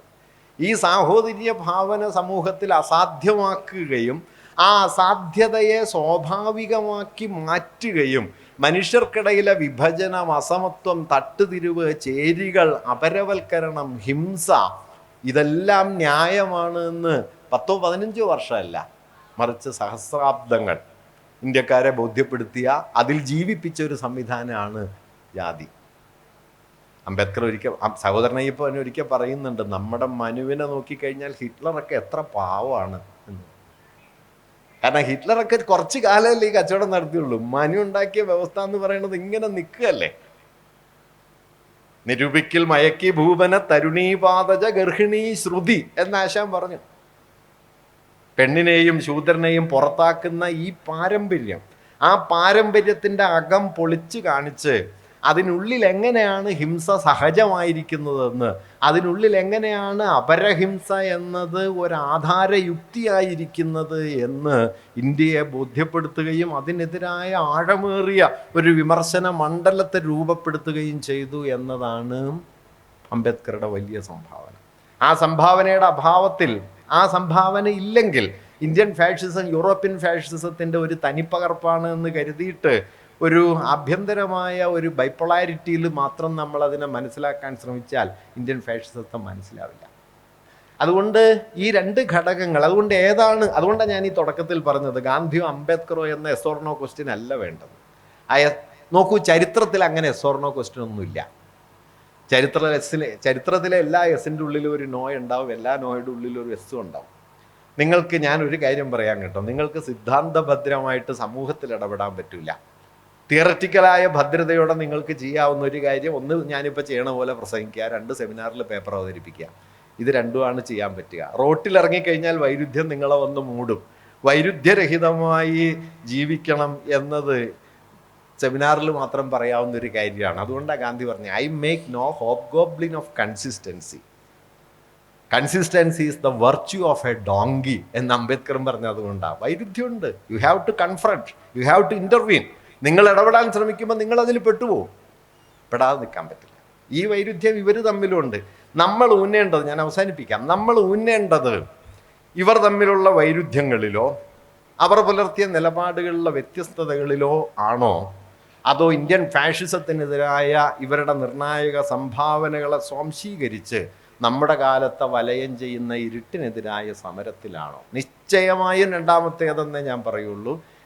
രണ്ടാമത്തേതിനെ കഴിയുള്ളൂ. ആദ്യത്തേത് വാസ്തവത്തിലൊരു ഫാഷിസ്റ്റ് യുക്തിയുടെ മറ്റൊരു തരത്തിലുള്ള ആവിഷ്കാരമാണ്. നിങ്ങൾ ഒന്നിനെ എടുക്കുന്നു, മറ്റൊന്നിനെ പുറന്തള്ളുന്നു. നോക്കൂ, ഒന്നുകൊണ്ട് മാത്രം പൂർത്തിയാക്കാവുന്ന ഒരു കാര്യവും മനുഷ്യ ജീവിതത്തിലില്ല. ജീവിതം കൂടണമെങ്കിൽ പലത് വേണ്ടി വരും. ഒന്നുകൊണ്ട് മാത്രം നിങ്ങൾ കഴിച്ചെടുക്കാവുന്നതോ ഒന്നുകൊണ്ട് മാത്രം കൂട്ടിച്ചേർക്കാവുന്നതോ ആയിട്ട് ജീവിതം എന്ന് പറയുന്ന ഒരു സംഗതിയില്ല. അത് പലതാണ്. ഈ പലതിലേക്ക് നോക്കുന്ന സമയത്ത് അംബേദ്കർ മുമ്പോട്ട് വച്ച ഇന്ത്യൻ ജാതി വിമർശനത്തിൻ്റെ ബലവും ഗാന്ധി ഇന്ത്യൻ ദേശീയതയ്ക്ക് നൽകിയ മതനിരപേക്ഷമായ ഉള്ളടക്കവും ഗാന്ധി തൻ്റെ രക്തസാക്ഷിത്വം കൊണ്ട് ഇന്ത്യൻ സമൂഹത്തിൽ ഉണർത്തിക്കൊണ്ടുവരാൻ ശ്രമിച്ച ധാർമ്മികമായ ബോധ്യവും അത് ഇന്ത്യൻ ഫാഷിസത്തിനെതിരായ സമരമുഖത്തിലെ ഏറ്റവും നിർണായകമായ ഘടകങ്ങളാണ് എന്ന് ഞാൻ കരുതുന്നു. നോക്കൂ, അവർക്കിടയിലെ വ്യത്യസ്തതകളില്ല എന്ന് പറയാനല്ല ഞാനിതൊന്നും പറയുന്നത്. വ്യത്യസ്തതകളെ ഒരു കുറ്റകൃത്യമായിട്ട് കാണരുത്. നോക്കൂ, ഒരു മരത്തിൽ നിങ്ങൾ 100 ഇലകളിലേക്ക് സൂക്ഷിച്ചു നോക്കിയാൽ 100 തരാണ്. വ്യത്യസ്തത എന്നത് പ്രകൃതിയുടെ അടിസ്ഥാന സ്വഭാവമാണ്. വ്യത്യസ്തത വൈരുദ്ധ്യത്തിൻ്റെ മറുപേരല്ല. Difference is not contradiction. വ്യത്യസ്തത എന്നത് വൈരുദ്ധ്യത്തിൻ്റെ മറുപേരല്ല. വ്യത്യസ്തതകളെ വൈരുദ്ധ്യങ്ങളാക്കി നിത്യശത്രുതകളാക്കി മാറ്റുക എന്നതാണ് ഫാഷിസത്തിൻ്റെ അടിസ്ഥാന ലോജിക്ക്. മറിച്ച് വ്യത്യസ്തതകൾക്കുള്ളിൽ സാഹോദര്യം പാലിക്കുക എന്നതാണ് ജനാധിപത്യത്തിൻ്റെ ലോജിക്ക്. സാഹോദര്യം സമന്മാർ തമ്മിൽ ഒരേപോലുള്ളവർ തമ്മിലുള്ള ഒത്തുചേർച്ചയുടെ പേരല്ല, മറിച്ച് വ്യത്യസ്തതകൾ തമ്മിലുള്ള ഒത്തുചേർച്ചയുടെ പേരാണ്. അതുകൊണ്ട് സാഹോദര്യം നിലനിൽക്കണമെങ്കിൽ അതിൻ്റെ precondition you should maintain the differences. വ്യത്യസ്തതകളെ നിലനിർത്തണം. അതുകൊണ്ട് അംബേദ്കർക്കും ഗാന്ധിക്കും ഇടയിൽ ധാരാളം തർക്കങ്ങളുണ്ട്, ധാരാളം അഭിപ്രായ ഭിന്നതകളുണ്ട്. ആ ഭിന്നതകൾക്കപ്പുറം ഒരാധുനിക ജനാധിപത്യത്തിലേക്കുള്ള ഇന്ത്യയുടെ പരിവർത്തനത്തെ, ആധുനികമായ ഒരു മതനിരപേക്ഷ സമൂഹത്തിൻ്റെ നിർമ്മിതിയെ, ജനാധിപത്യത്തിൻ്റെ ഒരു സമഭാവനയെ രൂപപ്പെടുത്തുന്നതിനെ അവർ വലിയ തോതിൽ മുന്നോട്ട് കൊണ്ടുപോയിട്ടുണ്ട്. ആ പാരമ്പര്യങ്ങളെ നമ്മുടെ കാലത്ത് എങ്ങനെ മുന്നോട്ട് കൊണ്ടുപോകാം എന്നതാണ് നാം കൂടുതലായി ആലോചിക്കേണ്ടത്. അവരെ 1930-ലോ 40-ലോ ഒക്കെ നമുക്കിഷ്ടമുള്ള, നമുക്ക് താല്പര്യമുള്ള ചില ജീവിത സ്ഥാനങ്ങളിൽ സ്തബ്ധമാക്കി നിർത്തി ആ സ്തംഭനാവസ്ഥയാണ് അവരുടെ യാഥാർത്ഥ്യമെന്ന് മുൻകൂറായി പ്രസ്താവിച്ച് നിത്യശത്രുക്കളുടെ പോർക്കളം അവർക്കിടയിൽ തീർക്കുകയല്ല, മറിച്ച് അവർക്കിടയിൽ ഒരു സംവാദത്തിൻ്റെ വഴി രൂപപ്പെടുത്താൻ ശ്രമിക്കുകയാണ് ജനാധിപത്യവാദികളായ മനുഷ്യർ ചെയ്യേണ്ടതെന്ന് ഞാൻ കരുതുന്നു. ജനാധിപത്യം സാഹോദര്യത്തിൻ്റെ ഒരടിസ്ഥാന മൂല്യം ആവശ്യപ്പെടുന്നുണ്ട്. സാഹോദര്യം എന്നതിൻ്റെ അടിസ്ഥാന യുക്തി നിങ്ങളെൻ്റെ സഹോദരനാണെന്ന് വെറുതെ പറയലല്ല, മറിച്ച് തന്നിൽ നിന്ന് താനല്ലാത്തതിലേക്ക് കവിഞ്ഞു നിൽക്കാനുള്ള നിങ്ങളുടെ ആന്തരികമായ പ്രേരണയുടെ പേരാണ് സാഹോദര്യം. താനായിരിക്കലല്ല, താനല്ലാത്തതായിരിക്കല. തന്നിൽ അവസാനിക്കലല്ല, താനല്ലാത്തതിലേക്ക് തുറക്കലാണ്. അങ്ങനെ തന്നിൽ നിന്ന് താനല്ലാത്തതിലേക്ക് തുറക്കുന്ന അപാരമായൊരു രാഷ്ട്രീയ ശക്തിയായി സാഹോദര്യം എന്ന ആശയത്തെ കാണണം. സാഹോദര്യം എന്ന ആശയത്തെ പോലും അംബേദ്കർ അവസാന കാലത്ത് നിരാകരിക്കുകയും അതിനും വിപുലമായ മൈത്രി എന്ന ആശയത്തിലേക്ക് നീങ്ങുകയും ചെയ്തു എന്നതുകൂടി ഓർക്കണം. അംബേദ്കർ അവിടെ പറയുന്നുണ്ട്, നിങ്ങൾ സുഹൃത്തുക്കളെ മാത്രം സ്നേഹിച്ചാൽ പോരാ, നിങ്ങൾ ശത്രുവിനെയും കൂടി സ്നേഹിക്കണം. കാരണം ശത്രുവിനെ കൂടി പരിവർത്തനപ്പെടുത്തിക്കൊണ്ടല്ലാതെ സാഹോദര്യത്തെ അന്തിമമായി സാക്ഷാത്കരിക്കാൻ കഴിയില്ല. DR നാഗരാജ് ഗാന്ധി അംബേദ്കർ ഡിബേറ്റിനെ കുറിച്ച് എഴുതുന്ന സമയത്ത് പറയുന്നുണ്ട്, കർണാടകത്തിലെ വലിയ ദളിത് എംപവർമെന്റ് നടന്ന ഒരു ഗ്രാമത്തിൽ ചെന്നിട്ട് അദ്ദേഹം അവരോട് ചോദിച്ചു, എങ്ങനെയുണ്ട് നിങ്ങൾ? ഞങ്ങൾ സംഘടിതരാണ്, ഞങ്ങളിപ്പോൾ ആരും ആക്രമിക്കുന്നില്ല, ഞങ്ങൾ സുരക്ഷിതരാണ് എന്നെല്ലാം അവർ അദ്ദേഹത്തോട് പറഞ്ഞു. നാഗരാജ് പിന്നെ ചോദിച്ചു, സവർണരുടെ മനോഭാവം എങ്ങനെയാണ്? അപ്പോൾ അവർ പറഞ്ഞു, കൊടിയ ശത്രുതയാണ്, പഴയതിനേക്കാൾ കടുത്ത ശത്രുതയാണ്. നാഗരാജ് പിന്നെ എഴുതുന്നുണ്ട്, ഈ ശത്രുത പരിഹരിക്കാതെ നിങ്ങൾക്ക് ഇഷ്യൂ സെറ്റിൽ ചെയ്യാൻ കഴിയില്ല, ഈ ശത്രുതയെ നിലനിർത്തിയിട്ട് നിങ്ങൾക്ക് ഇഷ്യൂ സെറ്റിൽ ചെയ്യാൻ പറ്റില്ല. അതുകൊണ്ട് അംബേദ്കർ മുമ്പോട്ട് വെച്ച ദളിത് എംപവർമെന്റ് എന്നതുപോലെ ഗാന്ധി മുന്നോട്ട് വെച്ച ആത്മശുദ്ധീകരണം എന്നതും ഒരു രാഷ്ട്രീയ കാര്യ പരിപാടിയിൽ കൂട്ടിയിണക്കപ്പെടേണ്ടത്. ഇന്ത്യൻ ഫാഷിസത്തിൻ്റെ ജനിതക ഘടനയെ അഴിച്ചു കാണിച്ചത് അംബേദ്കർ ആണെങ്കിൽ, ആ ഫാഷിസത്തിൻ്റെ വിഭജന യുക്തിയെ മറികടക്കുന്ന ധാർമ്മിക ബോധ്യത്തിൻ്റെ വലിയൊരു ആകാശമണ്ഡലത്തെ സൃഷ്ടിച്ചത് ഗാന്ധിയാണ്. ഈ ആകാശമണ്ഡലം ഇല്ലാതെ ജനിതക ഘടന കൊണ്ട് മാത്രം നിങ്ങൾക്ക് പരിഹരിക്കാൻ കഴിയില്ല. അംബേദ്കർ ആദ്യം കരുതിയത് ജാതി പോകാനായിട്ട് മോഡേണൈസേഷൻ മതി എന്നാണ്. വ്യവസായങ്ങൾ, വിദ്യാലയങ്ങൾ, റോഡുകൾ, നഗരങ്ങൾ ഇതെല്ലാം വന്നാൽ ജാതി പിൻവാങ്ങിക്കൊള്ളുമെന്ന് അദ്ദേഹം കരുതിയിരുന്നു. മാറില്ല എന്ന ബോധ്യത്തിലാണ് അദ്ദേഹം ബുദ്ധനിലേക്ക് തിരിയുന്നത്. കാരണം നിങ്ങൾക്കൊരു ധാർമ്മിക ബലം വേണം, ആ ധാർമ്മികതയുടെ അടിസ്ഥാനത്തിൽ കൂടി അല്ലാതെ നിങ്ങൾക്കിത് പരിഹരിക്കാൻ കഴിയില്ല. ആ ധാർമ്മികതയുടെ ബലം ഇന്ത്യക്ക് സംഭാവന ചെയ്യാനുള്ള ഒരു വലിയ പരിശ്രമത്തിൻ്റെ, ഞാനൊരു വാക്കുകൂടി പറയാം, പരാജയപ്പെട്ടു പോയ ഒരു വലിയ പരിശ്രമത്തിൻ്റെ പേരായിരുന്നു ഗാന്ധി. അദ്ദേഹം വിജയിച്ചൊന്നുമില്ല, പക്ഷേ ആ പരാജയം നമ്മുടെ മഹാവിജയങ്ങളെക്കാളും മഹാപ്രതാപങ്ങളെക്കാളും ഒക്കെ എത്രയോ മഹിമയുള്ളതാണ് എന്ന് നാം തിരിച്ചറിയണം. നോക്കൂ, വിജയം കൊണ്ട് മാത്രം നിർമ്മിക്കപ്പെട്ട ഒന്നല്ല ഈ ലോകം. ഈ ലോകത്തിൻ്റെ മഹിമ വിജയം കൊണ്ട് നിർമ്മിക്കപ്പെട്ടതിനേക്കാൾ എത്രയോ കൂടുതൽ പരാജയം കൊണ്ട് നിർമ്മിക്കപ്പെട്ടതാണ്. അതുകൊണ്ട് ആ പരാജയത്തിൻ്റെ വലിയ സ്ഥാനങ്ങളിലൊന്നായ ഗാന്ധിയെ ഒരുപക്ഷെ ആ പരാജയത്തിൻ്റെ തന്നെ മറ്റൊരു വഴി, ഗാന്ധിയുടെ മറുപുറത്തായിരിക്കുമ്പോഴും അംബേദ്കറിൽ ആ ഒരു ഘടകമുണ്ട് എന്ന് ഞാൻ കരുതുന്നു.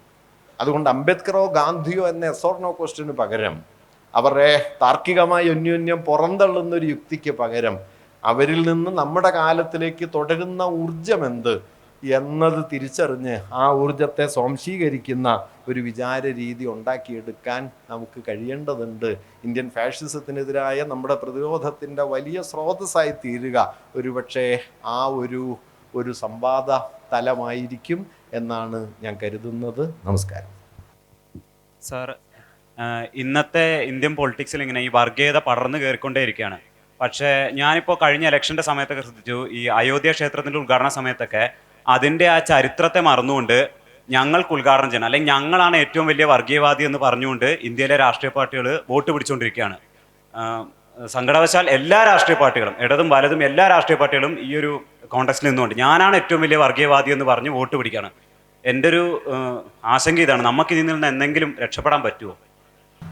ആദ്യം ഞാൻ അതിലൊരു വിയോജിപ്പ് പറയട്ടെ.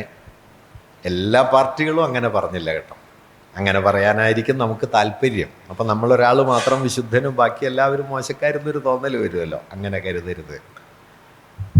അയോധ്യയിലേക്ക് ക്ഷണപത്രം കിട്ടിയ ദിവസം തന്നെ അതിൽ പങ്കെടുക്കുന്നില്ലെന്നും അതൊരു പള്ളിയായിരുന്നു എന്നും പറഞ്ഞ പാർട്ടികളുമുണ്ട്, നിശ്ചയമായിട്ടുണ്ട്. ഒരുപാട് ആലോചിച്ച് 2 ആഴ്ച കഴിഞ്ഞ് പോകുന്നില്ല എന്ന് തീരുമാനിച്ച ആളുകളും ഉണ്ട്. അവരെയും ഞാൻ മാനിക്കുന്നു. പുറപ്പെട്ടു പോയ ആളുകളും ഉണ്ട്.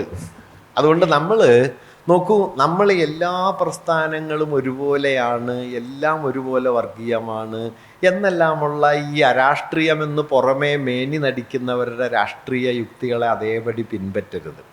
ഞാൻ രാഷ്ട്രീയം പറയുന്നു എന്ന് നിങ്ങൾ ആരോപിച്ചാൽ അതിനൊറ്റ അർത്ഥമേ ഉള്ളൂ, ഞാൻ നിങ്ങളുടെ രാഷ്ട്രീയം പറയുന്നില്ല എന്ന് മാത്രമാണ്. അത്രയേ ഉള്ളൂ. ഞാൻ വേറൊരു രാഷ്ട്രീയം പറയുന്നു. അതുകൊണ്ട് ഇന്ത്യയിലെ രാഷ്ട്രീയ പ്രസ്ഥാനങ്ങൾ, ഇപ്പോൾ ദേശീയ പ്രസ്ഥാനത്തിൻ്റെ വലിയ പാരമ്പര്യമുള്ള കോൺഗ്രസ് മതനിരപേക്ഷതയുടെ മൂല്യങ്ങളെ വേണ്ട പോലെ ഉയർത്തിപ്പിടിക്കുന്നുണ്ടോ എന്ന് ചോദിച്ചാൽ അതിൽ ധാരാളം വിമർശനങ്ങൾക്ക് വകയുണ്ട്. പക്ഷെ അപ്പോൾ പോലും മതനിരപേക്ഷതയെ ഒരു ഫണ്ടമെൻ്റൽ വാല്യൂ എന്ന നിലയ്ക്ക് ഏറ്റെടുക്കാനും ആകാവുന്ന നിലയിൽ അതിനോട് ഒത്തുപോകാനുമുള്ള പരിശ്രമങ്ങൾ കോൺഗ്രസ് നടത്തുന്നുണ്ട് എന്നുള്ളതും കാണാതിരിക്കരുത്. കാരണം നോക്കൂ, ഒരു ആദർശ സ്ഥാനത്ത് നിങ്ങളൊരു പാർട്ടിയെ പ്രതീക്ഷിച്ചിട്ട് അവിടെ കണ്ടില്ലെങ്കിൽ പിന്നെ നിങ്ങളൊന്നും ചെയ്യില്ല എന്ന് പറയാൻ പറ്റില്ലല്ലോ. നമുക്ക് നമുക്ക് ലഭ്യമായ സന്ദർഭത്തിലല്ലേ ഇടപെടാൻ പറ്റുള്ളൂ. ചരിത്രത്തിൽ ഇടപെടണമെങ്കിൽ ആദർശം കൊണ്ട് പറ്റില്ല. ചരിത്രത്തിൽ ഇടപെടുന്നത് മൂർത്ത സ്ഥാനങ്ങളിലാണ്, ദ കോൺക്രീറ്റ് സിറ്റുവേഷൻസ്. ആ കോൺക്രീറ്റ് സിറ്റുവേഷൻസിൽ നോക്കിയാൽ ഇന്ത്യയിലെ എല്ലാ പ്രസ്ഥാനങ്ങളും ഒരുപോലെ കമ്മ്യൂണലായി എന്ന് കരുതാൻ പറ്റില്ല. ഒട്ടുമേ കമ്മ്യൂണൽ പൊസിഷന് വഴങ്ങിയിട്ടില്ലാത്ത പാർട്ടികളുണ്ട്. കമ്മ്യൂണൽ എന്ന് വിളിക്കാവുന്ന പൊസിഷൻസിനോട് ചിലപ്പോഴൊക്കെ ഒത്തുതീർപ്പിലേർപ്പെട്ട പാർട്ടികളുണ്ട്. കമ്മ്യൂണൽ മാത്രമായി പോയ പാർട്ടികളുണ്ട്. അപ്പോൾ അവയ്ക്കിടയിലൊക്കെ ചില വ്യത്യസ്തതകളുണ്ട്. ആ വ്യത്യസ്തതകളെ തിരിച്ചറിഞ്ഞ് നമ്മുടെ കാലത്തിന് പറ്റാവുന്ന അത്രയും പോസിറ്റീവായി നമുക്ക് എന്ത് ചെയ്യാൻ പറ്റും എന്ന് ആലോചിക്കുകയാണ്. കേവലമായൊരു ആദർശവാദം കൊണ്ട് നമുക്ക് എവിടെ എത്തിച്ചേരാൻ പറ്റില്ല. അതൊരു വലിയ പ്രശ്നമാണ്. അത് നമ്മളെ നാം ഒഴികെ മറ്റെല്ലാവരും മോശക്കാരാണ് എന്ന ഒരു ആത്മരതിയിൽ കൊണ്ടുചെന്ന് കിട്ടും. അതുകൊണ്ടൊന്നും നിങ്ങൾക്ക് ലോകത്തെ നേരിടാൻ പറ്റില്ല. ലോകത്തെ നേരിടുമ്പോൾ ലോകത്ത് നിലനിൽക്കുന്ന യാഥാർത്ഥ്യങ്ങൾ, ഇപ്പോൾ ഇന്ത്യയിൽ മതനിരപേക്ഷതയ്ക്ക് വേണ്ടി നിലകൊള്ളുന്ന പാർട്ടികളെ എടുത്താൽ ആ പാർട്ടികളിൽ പലതും സമുദായവാദികളാണ്. ചിലരെല്ലാം വലിയ അഴിമതിയിൽ പെട്ടുപോയ പ്രസ്ഥാനങ്ങളാണ്. ചിലരൊക്കെ വ്യക്തിമഹത്വ പ്രസ്ഥാനങ്ങളാണ്. ഇങ്ങനെയുള്ള ധാരാളം പരിമിതികളുണ്ട്. പക്ഷെ ആ പരിമിതികളാണോ ഒന്നാമതായിട്ട് എടുക്കേണ്ടത്? വർഗീയതക്കെതിരെ അവരെടുക്കുന്ന ഫാഷിസത്തിനെതിരായ അവരുടെ പൊസിഷനാണോ ഒന്നാമതായിട്ട് എടുക്കേണ്ടത് എന്ന് ചോദിച്ചാൽ ഒരു സംശയം ഉണ്ടാവേണ്ട കാര്യമില്ല. ഫാഷിസത്തിനെതിരായ പൊസിഷനാണ്. അത് അവരുടെ മറ്റു പോരായ്മകളെ മറച്ചു വെക്കാൻ വേണ്ടിയിട്ടൊന്നുമല്ല.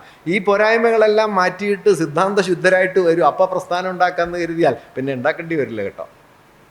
അതുകൊണ്ട് ഉള്ളിടത്തെ പ്രവർത്തിക്കാൻ പറ്റൂ. ഉണ്ടായി വരാനിരിക്കുന്ന ഒരു കാലത്ത് ഞാൻ പ്രവർത്തിച്ചേക്കാൻ തീരുമാനിച്ചാൽ പ്രത്യേകിച്ച് ഒന്നും ചെയ്യേണ്ടി വരില്ല. അതുകൊണ്ട് ഉണ്ടായി വരാനിരിക്കുന്ന ഒരു കാലമൊന്നുമില്ല. ഉള്ളതെന്തോ അതിനകത്താണ് നമുക്ക് പ്രവർത്തിക്കാൻ പറ്റുക. ആ നിലയിൽ ഇന്ത്യയിൽ ഒരു സെക്യുലർ ഫേസ് ഉണ്ട് എന്ന് തന്നെയാണ് ഞാൻ കരുതുന്നത്. പിന്നെ സെക്യുലറിസം എന്ന് പറയുന്നത് പാർട്ടികൾ ഉണ്ടാക്കുന്നത് മാത്രമൊന്നുമല്ല. സെക്യുലറിസം മനുഷ്യർ ജീവിച്ച ജീവിതമല്ലേ. നോക്കൂ, സെക്യുലർ സ്പേസ് എന്ന് പറയുന്നത് പാർട്ടികൾ പ്രമേയം അവതരിപ്പിക്കുമ്പോൾ ഉണ്ടാവുന്ന സാധനമൊന്നുമല്ല. എനിക്ക് നിന്നെക്കൊണ്ട് നിനക്ക് എന്നെക്കൊണ്ട് ആവശ്യമുണ്ടെന്ന് കരുതി നമ്മൾ അന്യോന്യം ചേർന്ന് ജീവിക്കുമ്പോൾ നമുക്കിടയിൽ ഉണ്ടായി വരുന്ന ഒരു സമത്വഭാവനയുടെ സാഹോദര്യ ബോധത്തിൻ്റെ തലം കൂടിയാണ് ഈ മതനിരപേക്ഷത. അത് മുകളിൽ നിന്ന് കെട്ടിയിറക്കുന്നതല്ല, അതിവിടെ ഉള്ളതാണ്. ഇന്ത്യ സെക്യുലർ ആണ് എന്ന് പറയുന്നത് ബ്രിട്ടനിൽ നിന്ന് അല്ലെങ്കിൽ യൂറോപ്യൻ പാരമ്പര്യത്തിൽ നിന്ന് ഭരണഘടനയിലേക്ക് ഒരു വാക്കെഴുതി ചേർത്തുകൊണ്ടല്ല, അതിവിടെ ഉള്ളതുകൊണ്ടാണ്. അതിവിടെ സഹസ്രാബ്ദങ്ങളായി എത്രയോ പാരമ്പര്യങ്ങൾ തമ്മിൽ കലർന്ന് ഉണ്ടാക്കിയെടുത്തൊരു ജീവിതഗതിയുടെ ഒരു ഔട്ടർ പ്രൊജക്ഷനാണ് ഈ സെക്യുലർ എന്നുള്ള വാക്ക്. മനസ്സിലാവുന്നുണ്ടല്ലോ. അല്ലാതെ അതൊരു ഭരണകൂടം ഉണ്ടാക്കിയ സെക്യുലറിസം അല്ല. ഇപ്പം ഗാന്ധിയും നെഹ്റുവും തമ്മിൽ ഭരണപരമായുള്ള മൗലികമായ വ്യത്യാസത്തെക്കുറിച്ച് പറഞ്ഞാൽ ഗാന്ധിയുടെ സെക്യുലറിസം എന്ന് പറയുന്നത് അദ്ദേഹം ഇന്ത്യയുടെ ജീവിതത്തിനുള്ളിൽ നിന്ന് നിർദ്ധാരണം ചെയ്യാൻ ശ്രമിച്ച ഒന്നാണ്. ഈശ്വര അള്ളാ തേരേ നാം എന്ന് പറയാൻ ശ്രമിക്കുന്നു, ഹിന്ദുസ്ഥാനി എന്ന് പറയാൻ ശ്രമിക്കുന്നു, ഖിലാഫത്തിനെ ഏറ്റെടുക്കാൻ ശ്രമിക്കുന്നു. അങ്ങനെ പല വഴികളിൽ ഇന്ത്യയുടെ പാരമ്പര്യത്തിനുള്ളിലുള്ള ബഹുത്വത്തിൽ നിന്ന് മതാത്മകം തന്നെയായൊരു മതനിരപേക്ഷതയിലേക്ക് പോകാൻ പറ്റുമോ? അല്ലെങ്കിൽ ആ വാക്കൊന്ന് പരിഷ്കരിച്ച് പറഞ്ഞാൽ ആത്മീയ മൂല്യമുള്ളൊരു മതനിരപേക്ഷതയിലേക്ക് പോകാൻ പറ്റുമോ എന്നൊക്കെയുള്ള ചോദ്യങ്ങൾ ഗാന്ധിയിലുണ്ട്. അത് നമ്മുടെ ഗ്രാമജീവിതത്തിൻ്റെ ഉൾനാട്ടിലെ സാധാരണ മനുഷ്യരുടെ സഹജാവബോധത്തിൽ നിന്നാണ് ഗാന്ധി മതനിരപേക്ഷതയെ കണ്ടെത്തിയത്, വെസ്റ്റേൺ സെക്യുലർ ട്രഡീഷനിൽ നിന്നല്ല.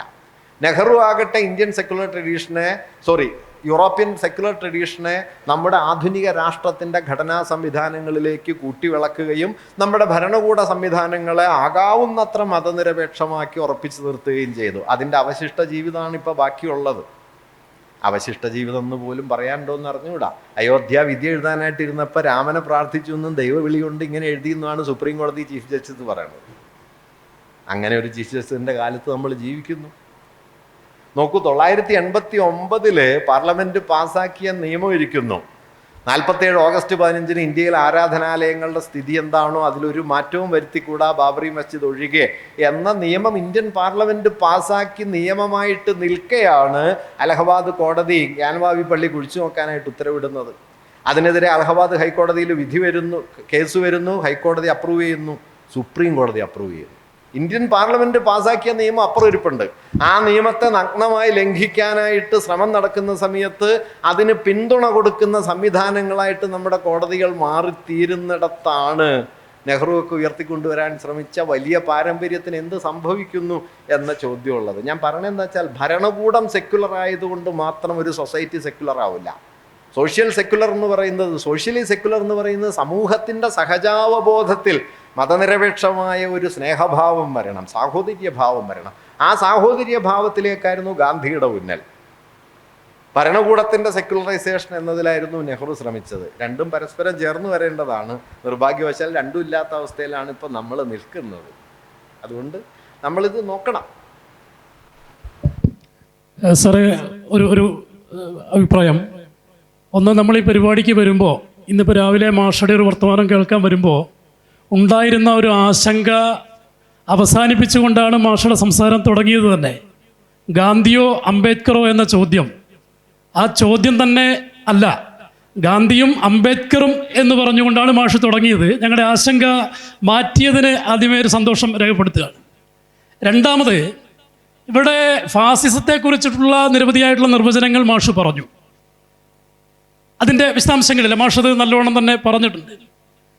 അത് വെച്ചുകൊണ്ട്, അല്ലെങ്കിൽ ഫാഷിസവുമായി ബന്ധപ്പെട്ടുകൊണ്ടുള്ള നിർവചനങ്ങളെല്ലാം പരിശോധിച്ചുകൊണ്ട് ഇന്ത്യൻ ഭരണകൂടത്തിൻ്റെ ഫാഷിസ്റ്റ് സ്വഭാവത്തെ നമുക്ക് എത്രമാത്രം ലക്ഷണമൊത്ത പാകപ്പെട്ട ഒരു ഫാഷിസ്റ്റ് ഭരണകൂടമെന്ന് നമുക്ക് നിർവചിക്കാൻ കഴിയുമോ? ഒന്ന്. രണ്ട്, നമ്മളിവിടെ ചർച്ച ചെയ്യപ്പെട്ട ഗാന്ധിയും അംബേദ്കറും സമകാലികമായി വലിയ ചർച്ചയ്ക്ക് വിഷയമായി കൊണ്ടിരിക്കുകയാണ്. ഇപ്പം കഴിഞ്ഞ ദിവസത്തെ ഇന്ത്യൻ പാർലമെൻറ്റിനകത്ത് ദിവസങ്ങളിലൊക്കെ തന്നെ അംബേദ്കർ വലിയ ചർച്ചയാവുന്നു, ഗാന്ധി ചർച്ചയാവുന്നു. ഗാന്ധി തന്നെ ഈ പറയുന്ന ഭരണകൂടം ഇതിൻ്റെയൊക്കെ വക്താക്കളായി മാറുന്നു. ഈ കാലഘട്ടത്തിൽ ഗാന്ധിയും അതുപോലെ തന്നെ അംബേദ്കറും ഉൾപ്പെടെയുള്ള നമ്മൾ ചർച്ച ചെയ്യപ്പെട്ട ഈ വിഷയങ്ങൾ എങ്ങനെയാണ് യഥാർത്ഥത്തിൽ ഫാഷിസത്തിനെതിരായിട്ടുള്ള പോരാട്ടത്തിൽ ഇന്ന് ഇന്ത്യയിൽ ഒരു പ്രതീകമായി, അല്ലെങ്കിൽ അതിനെ നമുക്ക് ഉപയോഗപ്പെടുത്താൻ സാധിക്കുക? അത് വേണ്ടത്ര ഉയർന്നു വരുന്നുണ്ടോ എന്ന തർക്കം മാഷിയോട് ഉന്നയിച്ചിട്ടുണ്ട്. അതെങ്ങനെ നമുക്ക് ഉപയോഗപ്പെടുത്താൻ കഴിയും? ഒന്ന്, ഇതിൻ്റെ തലക്കെട്ട് ഞാനിട്ടതല്ല കേട്ടോ, അതുകൊണ്ട് എനിക്ക് ഉത്തരവാദിത്തമില്ല. ഞാൻ അങ്ങനെ ഒരു ചോദ്യം ചോദിക്കില്ല. ഗാന്ധിയോ അംബേദ്കറോ എന്ന സ്വർണ്ണ ക്വസ്റ്റ്യൻ എനിക്കില്ല. ഞാനത് ദീർഘകാലമായി നമ്മുടെ നാട്ടിൽ നടക്കുന്ന ഈ പോളമിക്കലായിട്ടുള്ള താർക്കികമായ പുറന്തള്ളലുകൾക്കെതിരെ സംസാരിക്കുകയും അതിൻ്റെ പേരിൽ സുഹൃത്തുക്കളെന്ന് കരുതുന്നവരിൽ നിന്ന് തന്നെ ധാരാളം ചീത്ത കേൾക്കുകയും ചെയ്യുന്ന ഒരാളാണ്. അതുകൊണ്ട് അതിന് ഞാൻ ഉത്തരവാദിയല്ല. രണ്ടാമത്തത്, ഈ ഇപ്പം പറഞ്ഞ ആദ്യത്തെ ചോദ്യം എന്തായിരുന്നു? അത് ഞാൻ വിട്ടുപോയി. യെസ്, ഇന്ത്യൻ ഭരണകൂടം ഫാസിസ്റ്റ് ആണോ എന്ന ചോദ്യം ചോദിച്ചാൽ നോക്കൂ, അതിന് ഫാഷിസത്തിനൊരു സാർവലൗകിക മാനദണ്ഡം മുൻകൂറായി നൽകിയിട്ട് ആ സാർവലൗകിക മാനദണ്ഡത്തിൻ്റെ യുക്തിയിൽ നിങ്ങൾക്ക് ഇതിനെ വിലയിരുത്താൻ കഴിയുമോ എന്നതാണ് ഇതിലുള്ളൊരു പ്രശ്നം. നിശ്ചയമായിട്ടും ഇന്ത്യയിലെ ഫാഷിസം ജർമ്മനിയിൽ കണ്ടതുപോലെയോ ഒന്നും അല്ല. ഇപ്പം ജർമ്മനിയിൽ എന്താണ് സംഭവിച്ചത്? റിഷാഗിന് തീവച്ചു എന്ന് പറഞ്ഞ് പാർലമെൻറ്റിനെ റദ്ദാക്കി, ഫ്യൂറർ സർവാധികാരിയായി, ജനാധിപത്യം സമ്പൂർണ്ണമായിട്ട് റദ്ദ് ചെയ്യപ്പെട്ടു, വംശീയമായ കൂട്ടക്കൊലയ്ക്ക് നിയമപരമായി ഉത്തരവിടുന്നു, ഹോളോകാസ്റ്റ് നിയമവൽക്കരിക്കപ്പെടുന്നു. അങ്ങനെ യൂറോപ്യൻ ഫാഷിസത്തിൻ്റെ, ഇറ്റലിയിലും ജർമ്മനിയിലും അരങ്ങേറിയ യൂറോപ്യൻ ഫാഷിസത്തിന് അതിൻ്റെതായ വളരെ പ്രകടവും പ്രത്യക്ഷവുമായ രൂപമുണ്ട്. യൂറോപ്പിന് പക്ഷേ ജാതി വ്യവസ്ഥയില്ല. ഞാൻ നേരത്തെ പറഞ്ഞ അഡോണോയുടെ തത്വത്തിലേക്ക് പോയാൽ മനുഷ്യർക്കിടയിൽ സാധ്യമാകാവുന്ന പാരസ്പര്യത്തെ സഹജമായി തന്നെ ഇല്ലാതാക്കുന്ന ഒരു ആഭ്യന്തര യുക്തിയായി ജാതി നിലനിൽക്കുന്നുണ്ടെങ്കിൽ ആ ജാതിക്കൊരു ഫാഷിസ്റ്റ് പൊട്ടൻഷ്യൽ ഉണ്ടോ എന്ന ചോദ്യം യൂറോപ്പ് സ്വയം ചോദിച്ചിട്ടില്ല. യൂറോപ്പിന് ആ ചോദ്യം ഉന്നയിക്കേണ്ടി വന്നിട്ടില്ല. പക്ഷെ നമ്മൾ ചോദിക്കണം. കാരണം നമ്മളെ സംബന്ധിച്ച് ഈ പറയുന്ന ഈ അപരവൽക്കരണത്തെയും അതിൻ്റെ ഹിംസാത്മകതയെയും, ഒരുപക്ഷെ പ്രത്യക്ഷ ഹിംസയേക്കാൾ ആഴത്തിൽ വേരൂടിയ പരോക്ഷ ഹിംസ, ആ ഹിംസയൊക്കെ സാധ്യവും സാധുവുമാക്കിക്കൊണ്ട് ജാതി നിൽക്കുന്നുണ്ട്. ആ ജാതി ബന്ധങ്ങൾക്ക് മുകളിൽ മതപരമായ ധ്രുവീകരണം ശക്തിപ്പെട്ടു വരുന്നുണ്ട്. ഇന്ത്യയിലെ ഐഡൻറ്റിറ്റി പൊളിറ്റിക്സ് ഒരു ഘട്ടത്തിൽ കരുതിയത് ഐഡൻറ്റിറ്റികൾ വികസിച്ചു വന്ന് ഈ ഹിംസാത്മകമായ മത സ്വത്വത്തെ തകർത്ത്, ഹിന്ദു ഐഡൻറ്റിറ്റിയെ തകർത്ത് പ്ലൂരാലിറ്റിയെ സ്ഥാപിക്കുന്നതാണ്. നടന്നില്ല കേട്ടോ, അതൊന്നും നടക്കില്ല. അതിനെല്ലാം വിഴുങ്ങിക്കൊണ്ട് എല്ലാ ജാതി സ്വത്വങ്ങളെയും ഉൾക്കൊള്ളുന്ന മതസ്വത്വമായി ഹിന്ദുത്വം കഴിഞ്ഞ 4 നൂറ്റാണ്ട് കൊണ്ട് വളർന്നു എന്നതാണ് നമ്മുടെ മുമ്പിലുള്ള യാഥാർത്ഥ്യം. എന്നു മാത്രമല്ല, ഒരുപക്ഷെ ഐഡൻറ്റിറ്റി പൊളിറ്റിക്സിൻ്റെ ദളിത് സ്വത്വ രാഷ്ട്രീയത്തിൻ്റെ ഏറ്റവും വലിയ ഐക്കണായിട്ട് ഉയർന്നു വന്ന മായാവതിയാണ് ഇന്ന് ഇന്ത്യയിൽ ഹിന്ദുത്വ രാഷ്ട്രീയത്തിൻ്റെ ഏറ്റവും വലിയ തുണക്കാരിയായി തെളിഞ്ഞും ഒളിഞ്ഞും പ്രവർത്തിച്ചുകൊണ്ടിരിക്കുന്നത് എന്ന ചരിത്രപരമായ വൻ വൈരുദ്ധ്യവും കൂടി നമ്മൾ കാണുന്നുണ്ട്. അതുകൊണ്ട് ഇന്ത്യയിലെ ഫാഷിസത്തെ മനസ്സിലാക്കാൻ ശ്രമിക്കുമ്പോൾ യൂറോപ്യൻ ഫാഷിസത്തിൻ്റെ അതേ ആശയാവലികൾ അല്ല. ഇപ്പം അടിയന്തരാവസ്ഥ ഭരണഘടനയ്ക്ക് അകത്തുള്ള ഒരു തത്വം ഉപയോഗപ്പെടുത്തിക്കൊണ്ട് സർവാധികാരത്തെ സ്ഥാപിക്കലായിരുന്നു എങ്കിൽ ഇപ്പോൾ നാം കാണുന്നത് ഭരണഘടനയുടെ തത്വത്തെ പ്രകടമായി ഒന്നുമേ ലംഘിക്കാതെ തന്നെ ഭരണഘടനയെ സമ്പൂർണ്ണമായി റദ്ദാക്കിക്കൊണ്ട് ഫാഷിസ്റ്റ് യുക്തിയിലേക്ക് എക്സിക്യൂട്ടീവ് നീങ്ങിക്കൊണ്ടിരിക്കുന്നതാണ്. ജുഡീഷ്യറിയെയും ലെജിസ്ലേച്ചറിനെയും വിഴുങ്ങുന്ന എക്സിക്യൂട്ടീവിൻ്റെ ഭീമാകാരമായ വളർച്ചയാണ് നമ്മൾ കാണുന്നത്. ഇപ്പോൾ CRPCയും IPCയും മാറ്റി. CRPCയും IPCയും അതെല്ലാം പെർഫെക്റ്റ് ആണെന്നൊന്നും ഞാൻ പറയല്ല. പക്ഷേ 150 കൊല്ലത്തെ ചരിത്രം ഉണ്ടായിരുന്നു അതിന്. ഈ 150 കൊല്ലത്തെ ചരിത്രം മാറ്റി പുതിയ നിയമവ്യവസ്ഥ ഉണ്ടാക്കാനായിട്ട് 4 പേരുടെ 5 പേരുടെ ഒരു കമ്മിറ്റി ഉണ്ടാക്കുന്നു. അവർ 6 മാസം കൊണ്ട് നിയമങ്ങളൊക്കെ മാറ്റി എഴുതുന്നു, പേര് മാറ്റുന്നു, പേരെല്ലാം മാറ്റിയിട്ട് പുതിയൊരു സാധനം വരുന്നു. പൊടുന്നിനെ വരുന്നു. ഇന്ത്യൻ പാർലമെൻറ്റിൽ എവിടെയെങ്കിലും ചർച്ച ചെയ്തിട്ടാണോ നമ്മുടെ ദേശീയ വിദ്യാഭ്യാസ നയം മാറിയത്? 1/4 നൂറ്റാണ്ട് കാലമെങ്കിലും ഇനി ഇന്ത്യയുടെ വിദ്യാഭ്യാസത്തെ നിർണ്ണയിക്കാൻ പോകുന്നതാണ് NEP എന്ന പേരിൽ കഴിഞ്ഞ 2020 വന്ന പുതിയ വിദ്യാഭ്യാസ നയം. പാർലമെൻറ്റിൽ ചർച്ച ചെയ്തില്ല, നിയമസഭകളിൽ ചർച്ച ചെയ്തില്ല, സംസ്ഥാനങ്ങളുടെ അഭിപ്രായം തേടിയില്ല, ആ മേഖലയിൽ പ്രവർത്തിക്കുന്ന അധ്യാപകരോടോ വിദ്യാർത്ഥികളോടോ ചർച്ച ചെയ്തില്ല, ഒന്നുമില്ല. 5 പേരുടെ ഒരു കമ്മിറ്റി ഇരുന്ന് ഒരാൾ റിപ്പോർട്ട് ഉണ്ടാക്കുന്നു, ഇതാണ് ദേശീയ വിദ്യാഭ്യാസ നയം എന്ന് പ്രഖ്യാപിക്കുന്നു.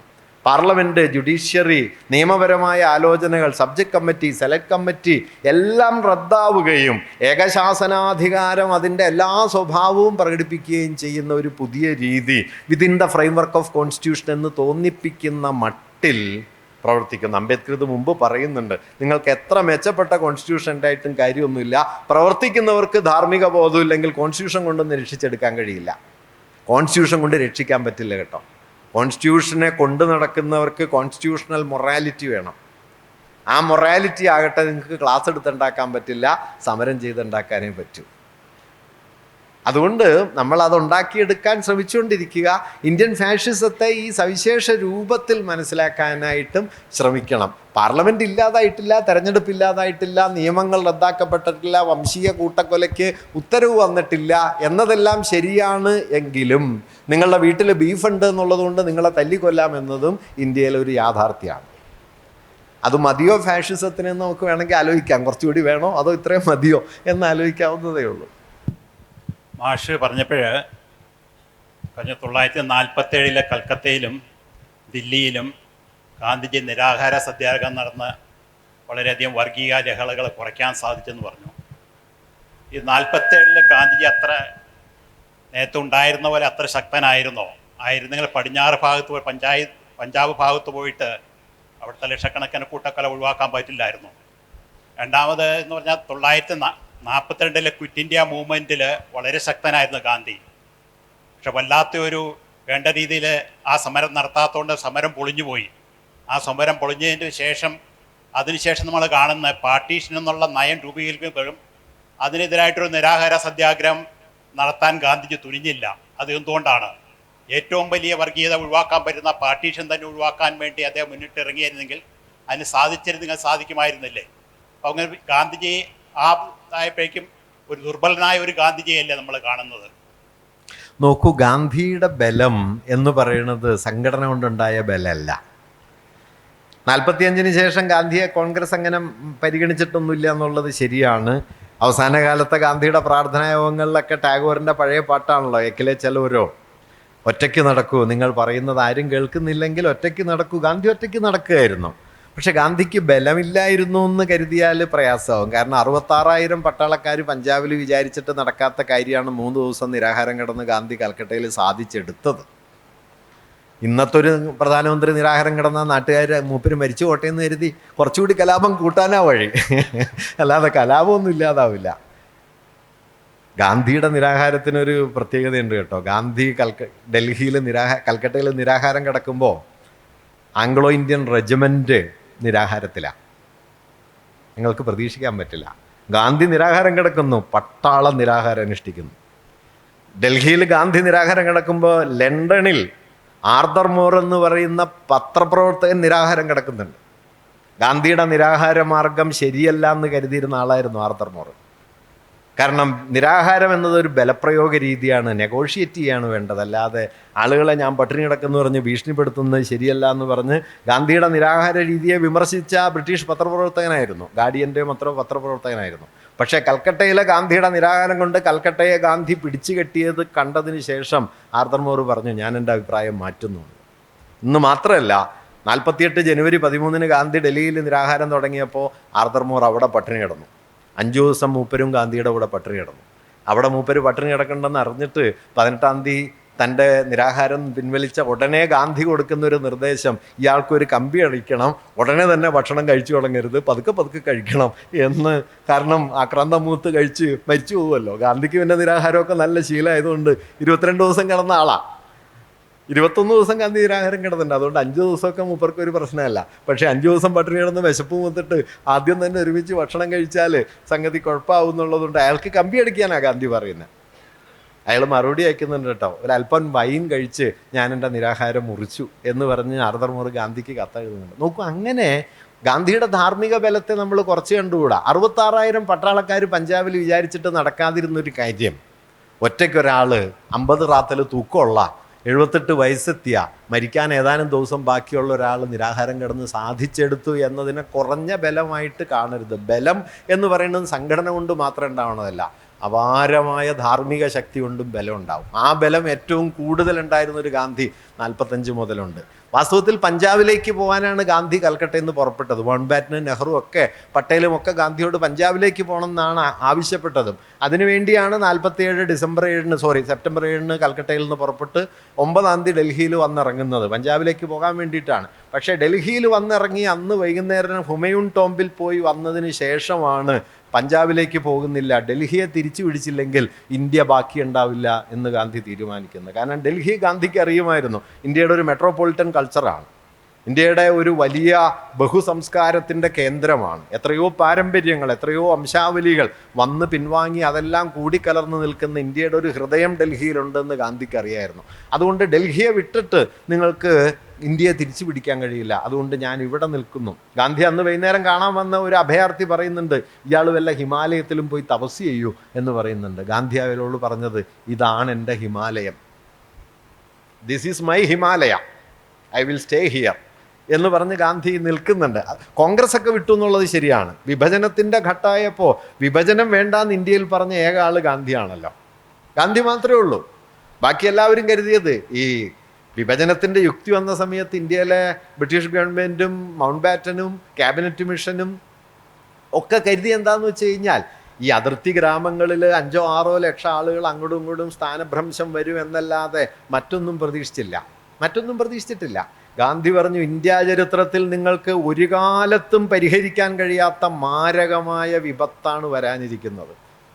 കോടിക്കണക്കിന് മനുഷ്യർ അഭയാർത്ഥികളായി, ലക്ഷക്കണക്കിന് ആളുകൾ കൊല്ലപ്പെട്ടു. അങ്ങോട്ടും ഇങ്ങോട്ടും പുറപ്പെട്ട തീവണ്ടിയിൽ നിറയെ മനുഷ്യരായിരുന്നു. ചെന്ന് ചേർന്നപ്പം നിറയെ ശവങ്ങളാണ്. ഡൽഹിയിലേക്ക് പഞ്ചാബിൽ നിന്ന് വന്ന എല്ലാ തീവണ്ടിയിലും ശവങ്ങളാണ്. റാവൽപിണ്ടിയിലേക്ക് ഇവിടെ നിന്ന് പോയ എല്ലാ തീവണ്ടിയിലും ശവങ്ങളായിരുന്നു. ശവത്തിൻ്റെ വണ്ടിയാണ് അവിടെ എത്തിയത്. പുറപ്പെട്ടത് മനുഷ്യരുടെ വണ്ടിയായിട്ടാണ്. ഇതൊക്കെ ഗാന്ധിക്ക് അറിയായിരുന്നു. ഗാന്ധി ഒറ്റക്കൊരാണ് എന്നതുകൊണ്ട് ഞാനിത് മുമ്പേ പറഞ്ഞല്ലോ, ഇങ്ങനൊരു കലാപം വരും എന്ന് ഞാൻ മുമ്പേ പറഞ്ഞല്ലോ, നിങ്ങൾ കേട്ടില്ലല്ലോ എന്ന പരിഭവിച്ചിരിക്കുകയല്ല. അതിൻ്റെ നടുവിലിറങ്ങി ഗാന്ധി, നവഖാലിയിൽ ഒറ്റയ്ക്ക് നടന്നു. ഗാന്ധിയുടെ വഴി തടയാൻ വേണ്ടിയിട്ട് ഗാന്ധി നടക്കുന്ന വഴികളിൽ കുപ്പിച്ചില്ല് വാരി വെതറിയിരുന്നു. ഗാന്ധി അതിനെ നേരിട്ടത് അന്ന് വരെ താൻ ഉപയോഗിച്ചിരുന്ന ചെരുപ്പ് ഊരി വെച്ചിട്ട് ചെരുപ്പില്ലാതെ കുപ്പിച്ചില്ലിലൂടെ നടന്നു. 3-ാം ദിവസം ആ വഴിയിലെ എല്ലാ കുപ്പിച്ചില്ലും പോയി. ഇതായിരുന്നു ഗാന്ധിയുടെ ആത്മബലം എന്ന് പറഞ്ഞു. അതുകൊണ്ട് ഗാന്ധിക്ക് ബലമില്ലായിരുന്നു എന്ന് കരുതിയാൽ ശരിയല്ല. പക്ഷെ ഗാന്ധി പറഞ്ഞത് അന്ന് കേൾക്കാൻ ഇന്ത്യയിൽ കോൺഗ്രസ് തയ്യാറായിരുന്നില്ല, മുസ്ലിം ലീഗ് സന്നദ്ധായിരുന്നില്ല. ജിന്നയെ പോയി ഗാന്ധി പലവട്ടം കാണുന്നുണ്ട്.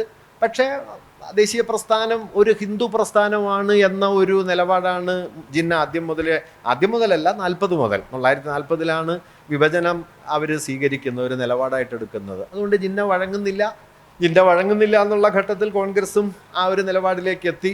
ഗാന്ധി ഒറ്റയ്ക്കായിപ്പോയി. അത് ശരിയാണ്. പിന്നെ ജിന്നയ്ക്കും കോൺഗ്രസിനുമെതിരെ ഗാന്ധിക്ക് ഒരു നിരാഹാരം നടത്താമായിരുന്നില്ലേ എന്നതൊരു ചോദ്യമാണ്. വാസ്തവത്തിൽ നടത്തിയാൽ എന്താകുമായിരുന്നു എന്ന് എനിക്ക് അറിഞ്ഞുകൂടാ. പക്ഷേ ഗാന്ധി അതിന് തുനിഞ്ഞില്ല എന്നുള്ളത് ഒരു ശരിയായ കാര്യമാണ്. അത് ഗാന്ധിയുടെ ഗാന്ധിയുടെ നടക്കാതെ പോയ ഒരു ആഗ്രഹത്തെക്കുറിച്ച് കൂടി പറയാം കേട്ടോ. ഗാന്ധിയുടെ അവസാനത്തെ ആഗ്രഹം എന്തായിരുന്നു എന്ന് വെച്ചാൽ, ഫെബ്രുവരി 2-ാം തീയതി 48 ഫെബ്രുവരി 2-ാം തീയതി ഗാന്ധി വാർധയിലേക്ക് പോകാൻ ടിക്കറ്റ് ബുക്ക് ചെയ്തിട്ടുണ്ട്.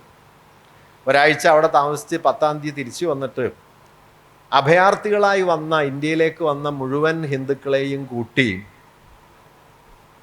ലാഹോറിലേക്ക് സമാധാന യാത്ര. ലാഹോറിലും പാകിസ്ഥാനിലും അഭയാർത്ഥികളായി ചെന്ന് പെട്ട ഇന്ത്യയിലെ മുഴുവൻ ഹിന്ദുക്കളെയും ചേർത്ത്, മുസൽമാന്മാരെയും ചേർത്ത് ഇന്ത്യയിലേക്ക് തിരിച്ചൊരു സമാധാന യാത്ര. ഇതിന് അനുവാദം ആവശ്യപ്പെട്ട് അദ്ദേഹം ജിന്നയ്ക്ക് കത്തെഴുതിയിരുന്നു.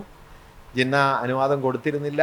ഏതെങ്കിലും മുഖ്യമന്ത്രി അനുവദിച്ചാൽ താൻ ഫെബ്രുവരി 15-നകം ആ സമാധാന യാത്ര ആരംഭിക്കും എന്ന് ഗാന്ധി പ്രഖ്യാപിച്ചിരുന്നു. അതിനൊന്നും തുനിയുന്നതിന് മുമ്പ് 30 ജനുവരി 30-ന് വൈകിട്ട് 5:17 ഗാന്ധി പിൻവാങ്ങി.